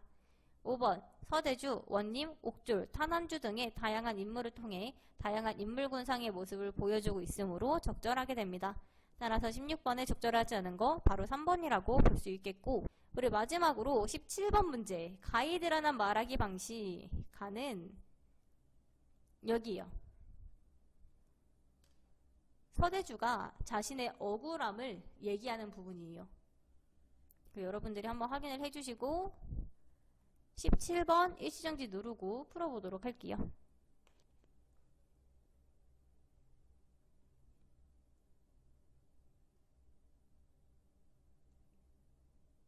자, 여러분 17번 볼게요. 우리 17번에 적절하지 않은 거 바로 2번입니다. 자신에게 불리한 상황을 운명의 탓으로 돌리고 있지는 않음 적절하지 않게 되고 나머지 적절한 이유 보자면 1번 그 행실머리 없음을 아주 심하게 꾸짖었습니다. 그 후로 자기의 잘못을 스스로 알지 못한 채 항상 분노의 마음을 품고는 통해 서대주가 타남주로 혼낸 것을 원인으로 이러한 소송을 깨했다고 말하고 있으므로 사건의 인과관계를 밝혀 체계성을 얻고 있다고 볼 수 있습니다. 3번 타인의 물건으로 훔쳐가는 일을 할 겨를이 어디에 있었겠습니까? 와 같이 서리적 표현을 활용하여 자신의 결백함을 주장하고 있으므로 적절합니다. 4번 그 후로 자기의 잘못을 스스로 알지 못한 채 항상 분노의 마음을 품고는 사리에 맞지 아니한 터무니없는 말로 저를 얽어매는 도리에 어긋난 간악한 송사를 깨했으니 세상 천지에 이와 같은 맹랑하고 무례한 놈이 있겠습니까? 와 같이 대립관계의 상대를 비난하면서 억울함을 호소하고 있으므로 적절하게 됩니다. 5번 과거의 장면을 회상하다 마치 사냥하러 나갔을 때 소토산 왼편의 용강산 기슭에서 만나고도 인사조차 하지 않기에 그 행실머리 없음을 아주 심하게 꾸짖었습니다를 현재 상황에 대한 원인으로 포착하고 있으므로 적절하게 됩니다. 따라서 17번에 적절하지 않은 거 바로 2번이라고 볼 수 있습니다. 자, 우리는 바로 09강으로 넘어가 보도록 할게요. 09강 정을선전 한번 보도록 하겠습니다. 자, 정을선전은 유씨와 조씨라는 인물을 중심으로 글을 파악하면 좋을 것 같아요. 자, 그러면 지문 분석할게요.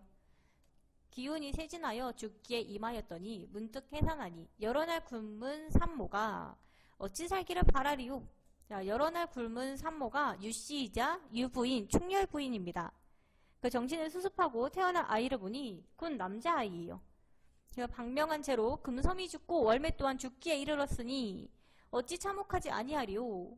네가 살면 내 원수를 갚으려니와 얘 지암 속에 들었으니 위라서 살리리요 하며 목에 매어 탄식하니 그 부모의 참혹함과 슬픔을 이루 측량치 못할려라. 자, 여러분, 그럼 여기서 여러분들은 왜 유씨라는 사람이 지암 속에 있을까? 그리고 이 지암 속에서 왜 여러 날 굶은 다음에 아이를 낳게 되었을까? 금섬은 왜 죽었고 월매는 왜 죽기에 이르렀을까를 궁금해 하셔야 되죠. 이에 대한 답을 먼저 하자면 유씨가 조씨의 계략에 넘어가서 죽을 위기에 처해진 거예요. 그래서 유씨가 죽기 전에 금섬이 마치 자기가 유씨인 척하고 대신 죽은 거예요. 유씨를 이렇게 내보내고 금섬이 대신 죽었어요. 그리고 월매가 유씨를 숨겼는데 지금 유씨가 어디 갔는지 월매를 고문하고 있는 상황인 거예요. 그래서 금섬은 유씨를 대신하여 죽었고 월매는 유씨가 있는 곳을 비밀로 하기 위해서 지금 죽을 위기에 처했다고 알고 있으면 됩니다. 자, 중략 부분 이후 볼게요. 원수가 청총마을 채찍질하여 필마단기로 3일 만에 황성에 득달하리라. 이때 조씨가 월매를 잡아내요. 유부인의 간 곳을 묻되 월매 끝까지 얘기하지 않죠. 오히려 죽여달라 이러는 거예요. 그래서 월매가 거의 죽게 되었더니 뜻밖의 승상이 돌아와 봤더니 월매가 거의 죽을 위기에 처한 거예요. 그래서 월매를 살려주고 어떤 일인가 물었더니 월매가 이에 금섬이 죽은 일과 유부인이 화를 피하여 지암 속에 계심을 자세히 고하니 승상이 분하여 급히 월매를 앞세우고 구렁에 가보니 유부인이 월매의 양식에 의지하여 겨우 목숨을 보전하다가 해산함에 복중이 허한 중 월매가 옥중에 곤함에 어찌 양식을. 자, 지금 서술자가 개입하여 인물의 상황을 드러내고 있습니다. 월매가 이제까지 원래 숨겨주고 밥을 챙겨주는데 이제 월매가 잡혀서 고문을 받고 있으니 유부인의 밥을 챙겨줄 사람이 아무도 없었던 거죠. 그래서 승상이 일단 유부인과 그 자식을 구하고 자신의 엄마를 보러 가요. 만리전장에 가 대공을 세우고 무사히 돌아오니 노모의 마음이 즐겁게 측량없도다. 그러나 네가 출전한 후 간에 불측한 일이 있으니 그 통한한 말을 어찌 다 형언하리요 하고 충렬부인의 자초지종을 말해요. 그 승상이 모치는 마음을 진정하옵소서. 그래서 어떻게 간부 있음을 알았냐 하고 이렇게 물어보면서 이제 그 사건을 해결해 나가기 시작하죠. 그래서 원래 옥중에 죽은 시신이 유부인이어야 되는데 충렬부인이 아닌 줄 어찌 알았으며 그 말을 누구더러 했느냐 하고 묻는 소리가 우레와 같으니 옥졸들이 염습할 때 보니까 얼굴과 손길이 곱지 못하여 부인과 다름을 소인 등이 의심하여 서로 말할 적에 정렬부인의 시비 금련이 마치 지나가다 듣고 누설치 말라 당부하올 뿐이요 후일은 알지 못하나이다. 그래서 금련을 잡아내죠. 그래서 금련이 다 얘기해요. 사건의 전모를 이렇게 됐다 하니까 왕비가 울면서 내 불명하여 악녀의 깨에 빠져 애매한 충렬을 죽일 뻔하였으니 무슨 낯으로 현부를 대면하리오 하고 슬퍼하니 아니다. 모친의 허물이 아니고 소자가 집안을 다스리지 못한 죄다. 조씨를 잡아서 천자께 주다라고 죽이리라 라고 하죠. 그 천자께 글을 쓰는데 신이 황명을 받아서 서용에게 항복받고 백성을 진모하고 신의 집에 급한 소식을 듣고 바삐 올라와 본즉 여차여차한 가변이 있사오니 지금 구체적인 상황을 드러내지 않죠. 그래서 어찌 부끄럽지 아니하겠습니까? 서리적 표현을 활용하여 자신의 감정을 부각하고 있습니다. 그 폐하는 극형으로 국법을 쓰시어 죄인을 밝히 다스리시고 신의 집 시비 금섬이 상전을 위하여 죽었사오니 그 원혼을 표창하시기 바라나이다. 상대방인 천자에게 바라는 점을 드러내고 있습니다. 그 끝에 유씨가 지함에 들어 해산하고 월매의 충의를 힘입어 연명보전하였음을 세세히 주더라더라.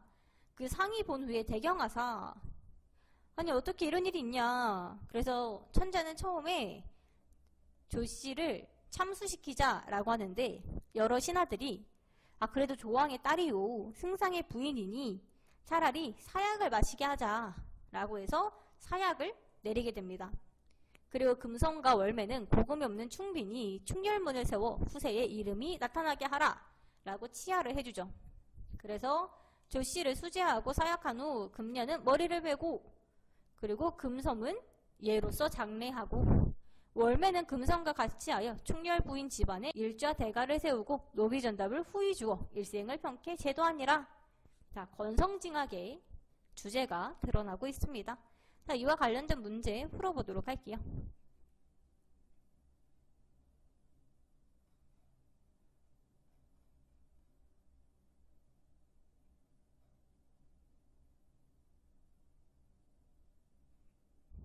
(12번) 풀어보도록 할까요? 풀어볼 시간 줄 테니 일시정지 누르고 한번 풀어봅시다.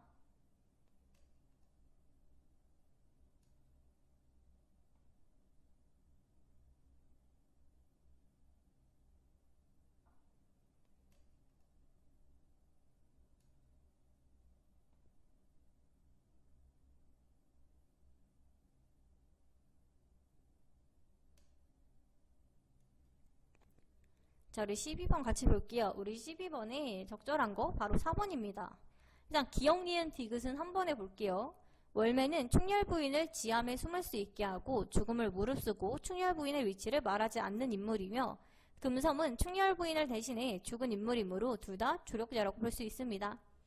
그리고 비읍, 시옷 보자면 유씨는 충렬 부인으로 정렬 부인의 개교와 하루는 기운이 세진하여 죽기에 임하였더니 문득 해산하니 네가 살면 내 원수를 갚으려니와 이 지함 속에 들었으니 니라서 살리리오를 통해서 정렬 부인의 개교로 인해 죽을 뻔하고 지함 속에서 해산을 했음을 알 수 있습니다. 그 다음 지읒. 정렬 부인이 거짓병든 체함에 이 부분을 통해서 거짓병에 든척하여 충렬 부인을 개교에 빠지게 했음을 알 수 있습니다. 따라서 기역, 니은, 디귿, 비읍, 시읒, 지읒 4번이 적절하게 되고 나머지 적절하지 않은 이유 보자면 리을, 승상을 초월적 존재라고 볼 수 있는 근거가 드러나지 않으므로 적절하지 않게 됩니다. 미음, 승상이 꿈을 통해 충렬 부인이 죽을 뻔한 상황을 알아차렸다는 언급은 없으며 승상은 집으로 와 월매에게 연고를 묻고 있으므로 적절하다고 볼 수 없습니다. 이응, 조씨는 조력자가 아니라 유씨의 적대자라고 볼 수 있습니다. 따라서 적절하지 않게 되고 정답은 4번이 되는 거죠. 15, 16번 풀어볼 건데 15, 16 자, 일단 A는 어디냐면 여기요. 모친이 슬퍼하는 부분이죠. A 기억하시고 15번 일시정지 누르고 풀어보도록 할게요.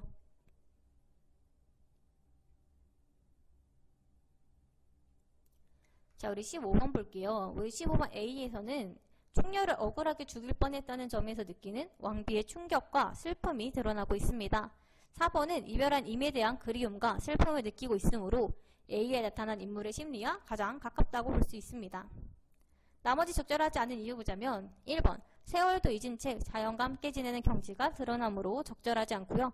2번 자신의 뜻을 펴지 못하는 지식인의 고뇌와 고국에 대한 그리움이 드러나므로 적절하지 않습니다. 3번 상황의 변화를 극복하는 인고의 삶을 드러내고 있으므로 적절하지 않게 되고 5번 젊은 날을 보내는 여인의 고독과 우수가 드러나므로 적절하지 않게 됩니다. 따라서 15번에 가장 적절한 거 4번이라고 볼 수 있고, 자 16번 일시정지 누르고 풀어보도록 할게요.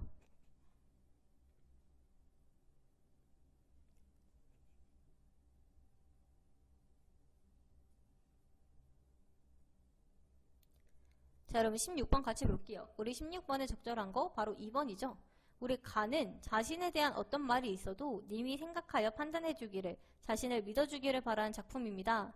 이 작품을 유부인이 불렀다면 이는 유부인이 누군가 자신을 모함했고 자신의 결백함을 알아달라는 의미에서 불렀다고 볼 수 있으므로 적절하게 됩니다. 나머지 적절하지 않은 이유 보자면 1번 가는 자신에 대한 어떤 말이 있어도 님이 생각하여 판단해주기를, 자신을 믿어주기를 바라는 작품입니다. 가가 유부인이 부른 노래라면 님은 자신을 믿어주기를 바라는 대상이 되어야 하는데 정열부인은 유부인을 함정에 빠뜨린 사람이므로 적절하지 않게 됩니다.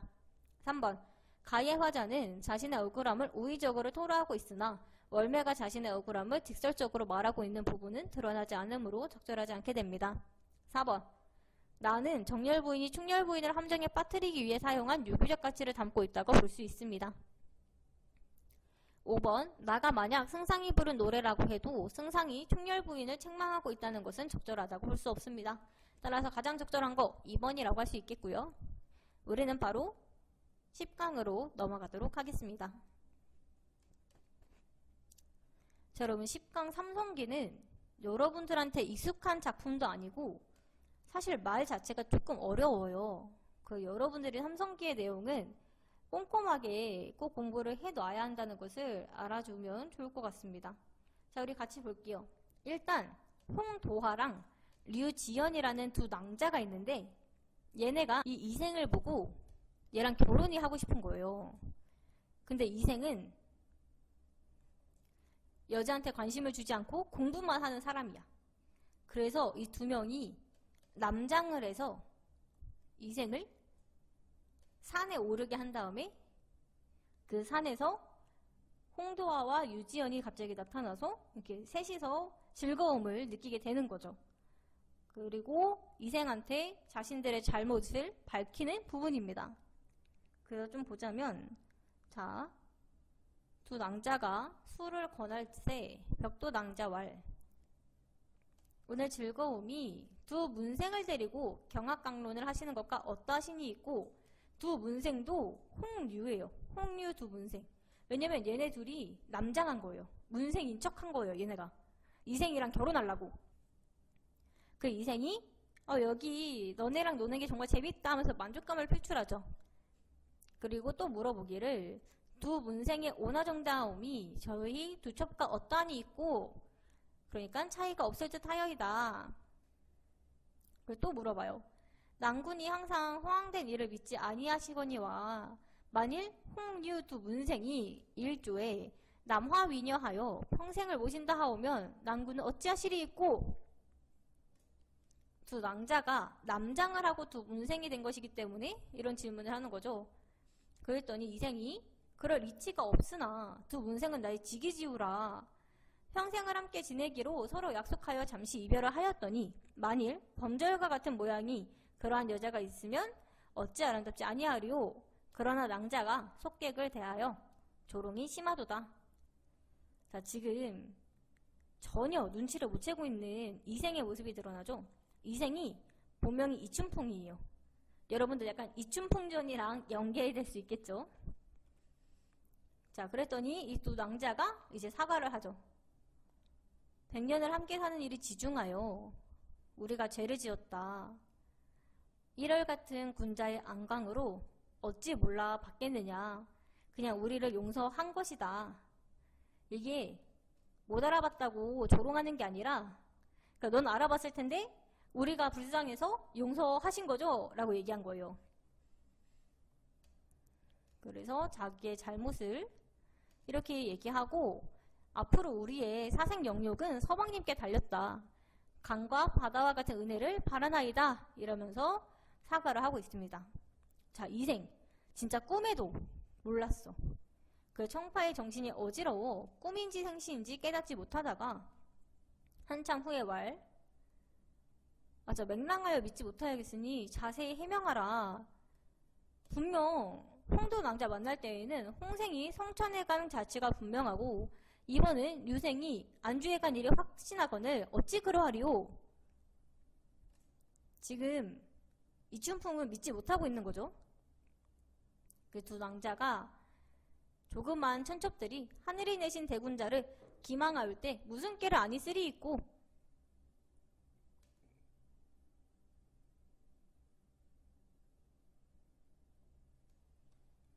자신들이 꾀를 쓴 부분을 밝힙니다. 그리고 서방님께서는 천성이 고성하시와 부귀 변화를 좋아하지 않으시고 세상에 태어나 28년 동안 정대한 성인의 책만 읽으시어 정대한 마음과 정대한 일만 하시고 바깥 사람들과 접촉하지 않으시니 어찌 건변술수 사모기계를 아시리 있고 맹자 말씀이 군자는 가기 이기방이라 하시오니 첩들의 100가지 주계를 어찌 측량하시리 있고 이러면서 너희 탓이 아니야. 너는 원래 천성이 공부하고 착한 애라서 우리가 한 꾀를 알아차리지 못한 것 뿐이다 라고 얘기하는 거죠. 자, 이춘풍이 근데 착해요. 누구를 원망하리요? 라고 하는 거죠. 자, 그리고 좀 고민을 하다가 너희가 만약에 내가 너희 둘과 100년을 함께할 지경에는 어쩌고 싶냐 해서 막 얘기를 하다가 이제 이생이 우리 둘과 약간 100년 해로를 할 것을 눈치채고 이제 안색의 화기가 돌아오고 그럼 일단 술을 마시며 진정하자 라고 얘기를 하게 됩니다. 자, 삼성기 사실 그렇게 중요한 내용이 있다고는 볼 수 없어요, 여러분. 그래도 한번 문제를 풀어보겠습니다.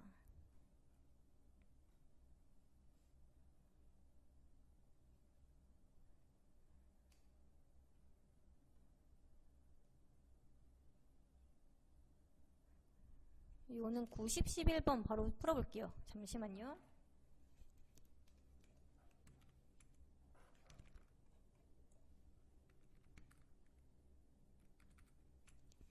자, 일단 9번 문제 보기에만 드러나는 내용 일시정지 누르고 풀어보도록 합시다.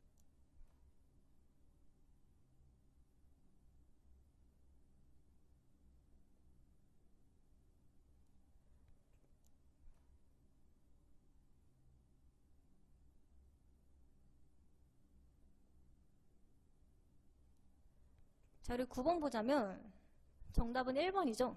윗글은 고결한 정신을 유지하는 주인공이 드러나지만 보기는 애랑과 방자로 인해 여자를 가까이 하지 않겠다고 했으나 애랑에게 빠져 우스운 꼴을 보이는 배비장이 등장하므로 주변의 인물들이 주인공의 모순된 삶을 들춰내고 있다고 볼 수 있습니다. 나머지 적절하지 않은 이유 보자면 2번 윗글이나 보기에는 재물에 욕심이 많은 주인공이 등장한다고 볼 수 없고요. 3번 윗글이나 보기 둘 다 계층 간의 갈등이라고 볼 수는 있으나 이를 통해 민중의 화합을 유도하는 것은 아닙니다. 4번 윗글에는 자신의 잘못을 인정하는 두 낭자가 나오긴 하지만 각자의 삶을 사는 것이 아니므로 적절하지 않고요. 5번 윗글에는 남성으로 변장한 여인들이 나오긴 하지만 이는 이생을 유혹하기 위해서이지 주인공의 변화를 돕기 위해서라고 볼 수는 없습니다.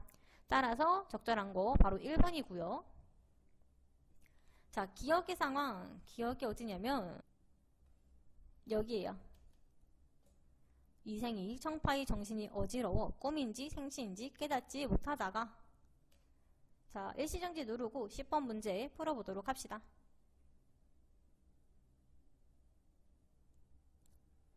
자, 여러분 우리 10번 같이 볼게요. 우리 10번에 어울리는 사자성어 바로 1번입니다. 우리 기억의 상황은 너무 큰 충격에 이생이 한동안 꿈인지 생시인지 깨닫지 못하는 상황입니다. 따라서 이러한 상황과 어울리는 사자성어는 멍하니 정신을 잃음이라는 뜻을 가진 망연자실입니다. 자, 나머지는 그러면 뜻이 어떻게 되느냐? 2번 바람 앞에 등불이란 뜻으로 사물이 매우 위태로운 처지에 놓여있음을 비유적으로 이르는 말입니다. 3번 아첨하는 말과 알랑거리는 태도입니다. 4번 윗사람을 농락하여 건설을 마음대로 함을 이르는 말입니다. 5번 작은 것을 탐하다가 큰 것을 잃음이라는 의미입니다. 따라서 10번에 적절한 거 바로 1번이라고 볼 수 있습니다. 자, 마지막으로 11번 문제 풀어볼 건데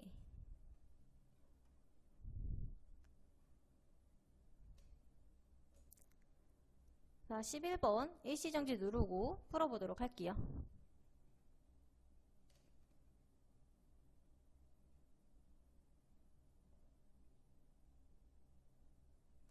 11번 같이 볼게요. 11번에 윗글에만 드러나는 거 바로 2번입니다. 보기에는 부정적인 모습의 남자 주인공이 등장하지만 윗글에는 두 낭자에게 속았음을 알고도 고결한 정신을 잃지 않는 긍정적인 모습의 남자 주인공의 모습이 드러나므로 윗글에만 드러나는 것에 해당합니다. 나머지 적절하지 않은 이유 보자면 1번 윗글과 보기 둘 다 남장을 하고 남자 주인공을 만나러 가는 여자 주인공의 모습이 드러나므로 윗글에만 드러나는 것이라고 볼 수 없습니다. 3번 보기의 이춘풍은 주색 잡기에 빠져 돌아다니다가 가사는 탕진하고 돌아와 방탄한 생활을 청산하겠다고 아내에게 서약한다를 과거와 다른 삶을 살겠다는 의지로 볼 수 있긴 하지만 윗글에는 이와 같은 모습이 드러나지 않으므로 윗글에만 드러나는 것이라고 볼 수 없습니다. 4번 이별의 원인을 자신에게서 찾는 여자 주인공의 모습은 윗글과 보기 둘 다 드러나지 않고요. 5번 보기에서 아내가 남장을 하고 평안감사에 비장이 되는 것을 또 다른 자아를 발견했다고 볼 수는 있으나 윗글에는 이와 같은 모습이 드러나지 않으므로 윗글에만 드러나는 것이라고 보기 어렵습니다. 따라서 11번에 윗글에만 드러나는 거 바로 2번이라고 볼 수 있고, 자, 우리는 고전산문의 마지막 11강으로 넘어가 보도록 하겠습니다.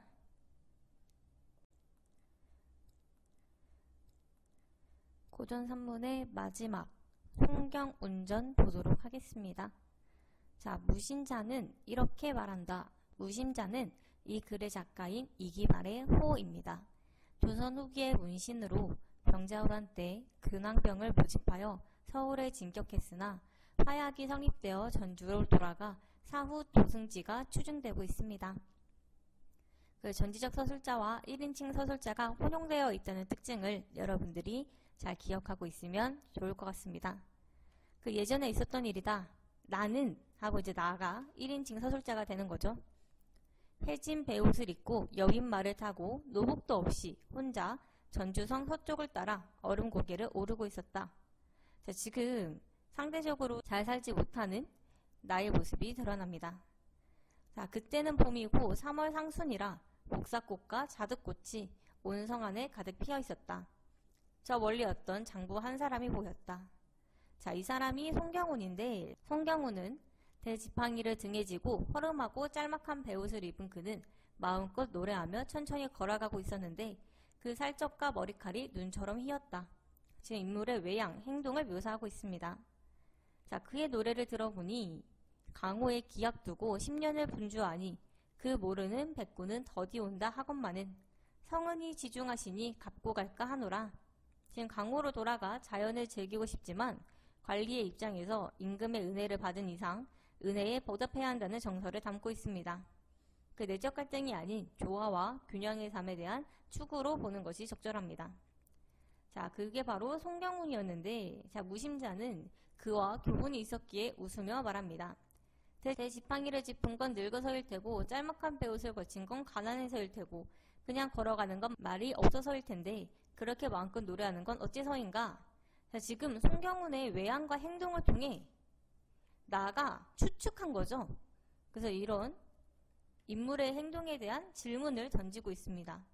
그러니까 경운이 쇳내 이제 나이가 70이 넘었습니다. 그리고 쇳내는 예전에 음악을 좋아했지요. 그러니 쇳내는 늙은 악사입니다. 노래란 음악 중에 으뜸 가는 것이지요. 늙은 악사로서 봄날의 흥에 겨워 노래가 나오는 것입니다. 선생님은 이게 이상하신지요? 쇳내가 알기로 선생님은 옛날에 임금님을 가까이서 모시던 분인데 수놓은 비단 옷을 해진 베옷으로 바꿔 입고 멋진 청총마 대신 여인말을 타고 설랑 그 많던 뒤따르던 종들은 어찌하시고 노복 하나도 없이 서울의 큰 길 대신 산길을 가고 계시는지요?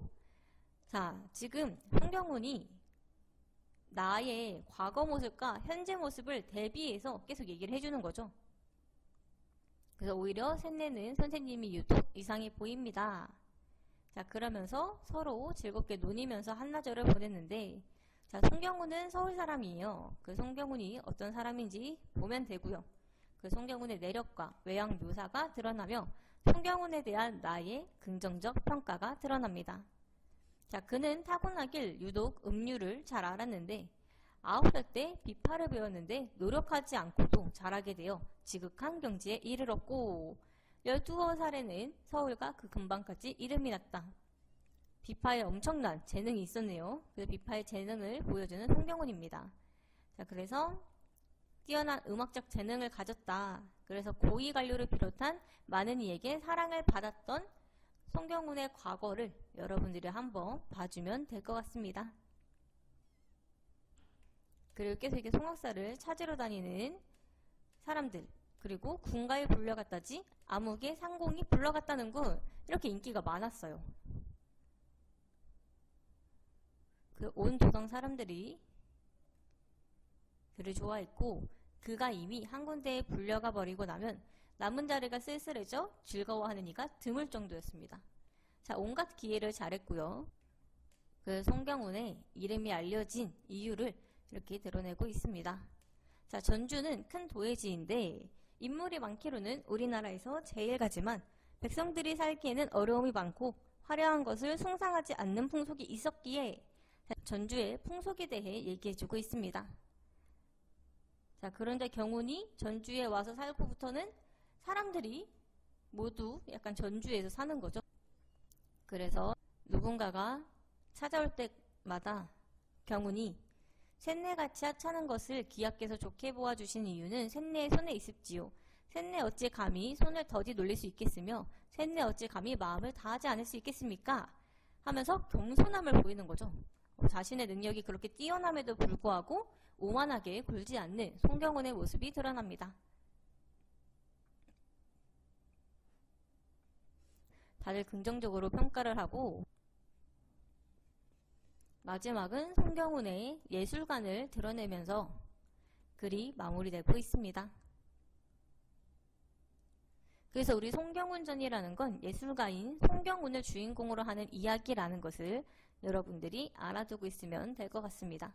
자, 우리 이와 관련된 문제 풀어보도록 할게요. 자, 우리 3번 문제 풀어볼 건데요. A가 어디냐면 바로 여기.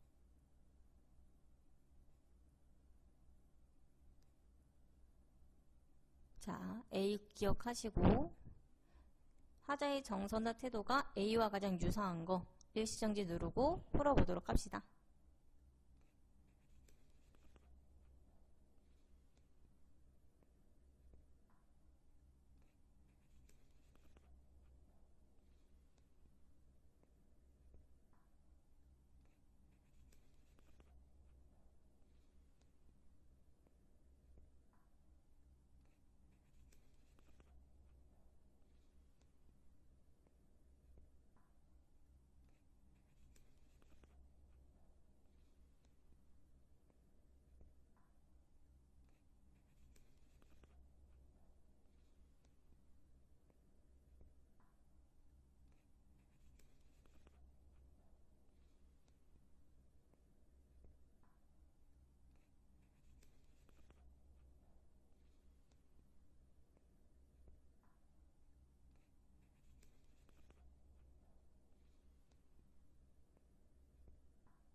자, 그럼 우리 3번 같이 볼게요. 우리 3번에 가장 유사한 거 바로 5번입니다.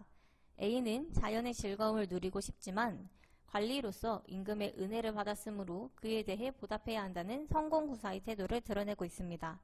따라서 이 술을 모든 백성에게 먼저 나눠주고 그 후에 자신이 한잔 하겠다고 하는 모습을 통해 5가 가장 유사한 태도를 보이고 있음을 알 수 있습니다. 나머지 적절하지 않은 이유 보자면 1번 고국을 떠나는 슬픔과 나라를 걱정하는 충심이 드러나고 2번, 3번은 임에 대한 그리움이 드러나죠. 4번 이시조는 고려 유신의 한 사람으로 조선개국에 참여한 작가가 자신의 행위를 정당하기 위해 지은 작품입니다. 검은 까마귀와 하얀 백로를 대조하여 겉과 속이 다른 소인배, 즉 유교 이념에 얽매여 도량이 좁고 겉과 속이 다른 고려 유신을 비판하고 자신의 결백성을 드러내는 작품입니다.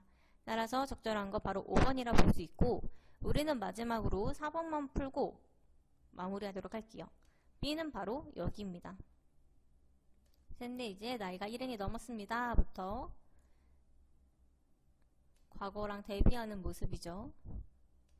자, 우리 4번도 일시정지 누르고 풀어보도록 할게요.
자, 그럼 우리 4번 같이 볼게요. 우리 4번에 적절한 거 바로 3번입니다. 자, 3번에 쇳내가 알기로 선생님은 옛날에 임금님을 가까이서 모시던 분인데 이러면서 질문의 형식을 통해 과거와 다른 상대방의 모습에 대한 궁금증을 드러내고 있습니다. 자, 나머지 적절하지 않은 이유 보자면 1번 물음의 형식은 드러나고 있으나 자신과 의견이 다른 상대방에게 자신의 의견에 동조할 것을 강요하는 것은 아니며 2번 나의 외향을 통해 이전에 비해 초라해진 처지를 추측하는 것은 맞지만 나를 무시하는 것은 아닙니다. 4번 선생님은 옛날에 임금님을 가까이서 모시던 분이라고 말할 뿐 과거 업적을 나열하는 것은 아니며 또 나를 비판하고 있진 않습니다. 5번 현재 상태를 바탕으로 미래를 전망하는 부분은 드러나지 않기 때문에 적절하지 않게 됩니다. 따라서 4번에 가장 적절한 거 3번이라고 볼 수 있습니다. 원래 마무리를 하려고 했는데 우리 마지막으로 7번만 더 풀어볼게요.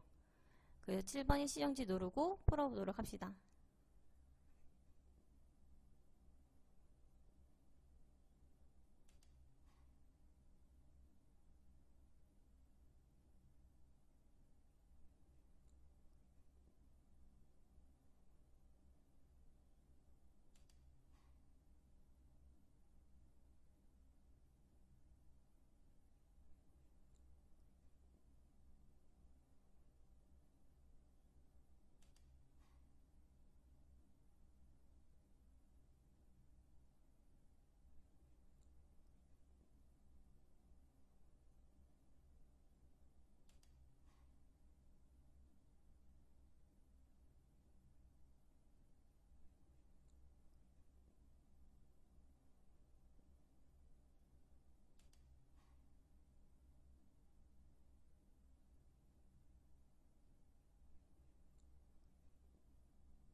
자, 그럼 우리 7번 같이 볼게요. 우리 7번은 적절하지 않은 거 바로 3번입니다. 자, 송경우는 여기 위에서 나의 과거 상황을 기억하고 있기 때문에 과거 모습에 대해 거의 기억하지 못한다고 볼 수 없습니다. 따라 3번이 적절하지 않고 나머지 적절한 이유 보자면 1번 내가 탄 말 바로 앞에 다가와 그제야 자세히 보았더니 바로 서울의 옛 악사 송경훈이었다를 통해 나가 처음에는 송경훈을 알아보지 못하다가 가까이 다가오자 알아차렸음을 알 수 있습니다. 2번, 송경훈의 말들을 통해 음악을 좋아하고 사람들을 사랑함을 알 수 있습니다. 4번, 자기 말로는 옛날에 이 절도사의 노복이었는데 민첩하고 재주가 있어 특별히 노비장부에서 빠져나올 수 있었다고 하였으므로 적절합니다. 5번, 담소를 잘했으니 말하자면 참으로 호남자였다를 통해 적절함을 알 수 있습니다. 따라서 적절하지 않은 것 바로 3번이라고 볼 수 있습니다. 자, 이렇게 고전 산문도 1강부터 11강까지가 마무리되었는데요. 이 영상을 보신 여러분들 모두 수고했고 앞으로 남은 수능 특강도 더 열심히 공부했으면 좋겠습니다. 고전 산문 같은 경우에는 어휘가 어렵기 때문에 여러분들이 모르는 어휘를 꼼꼼하게 정리하고 있어야 합니다. 자, 또한 이 자료들은 모두 나무 아카데미 홈페이지에서 활용할 수 있으며 문의는 1대1 문의 게시판이나 유튜브 댓글로 달아주면 확인하는 즉시 답글을 달도록 하겠습니다. 뒤에 나오는 구독 버튼을 눌러주시면 더 많은 자료를 빠르게 받아볼 수 있습니다. 우리는 다음에 또 다른 수능 특강 영상으로 만나도록 할게요.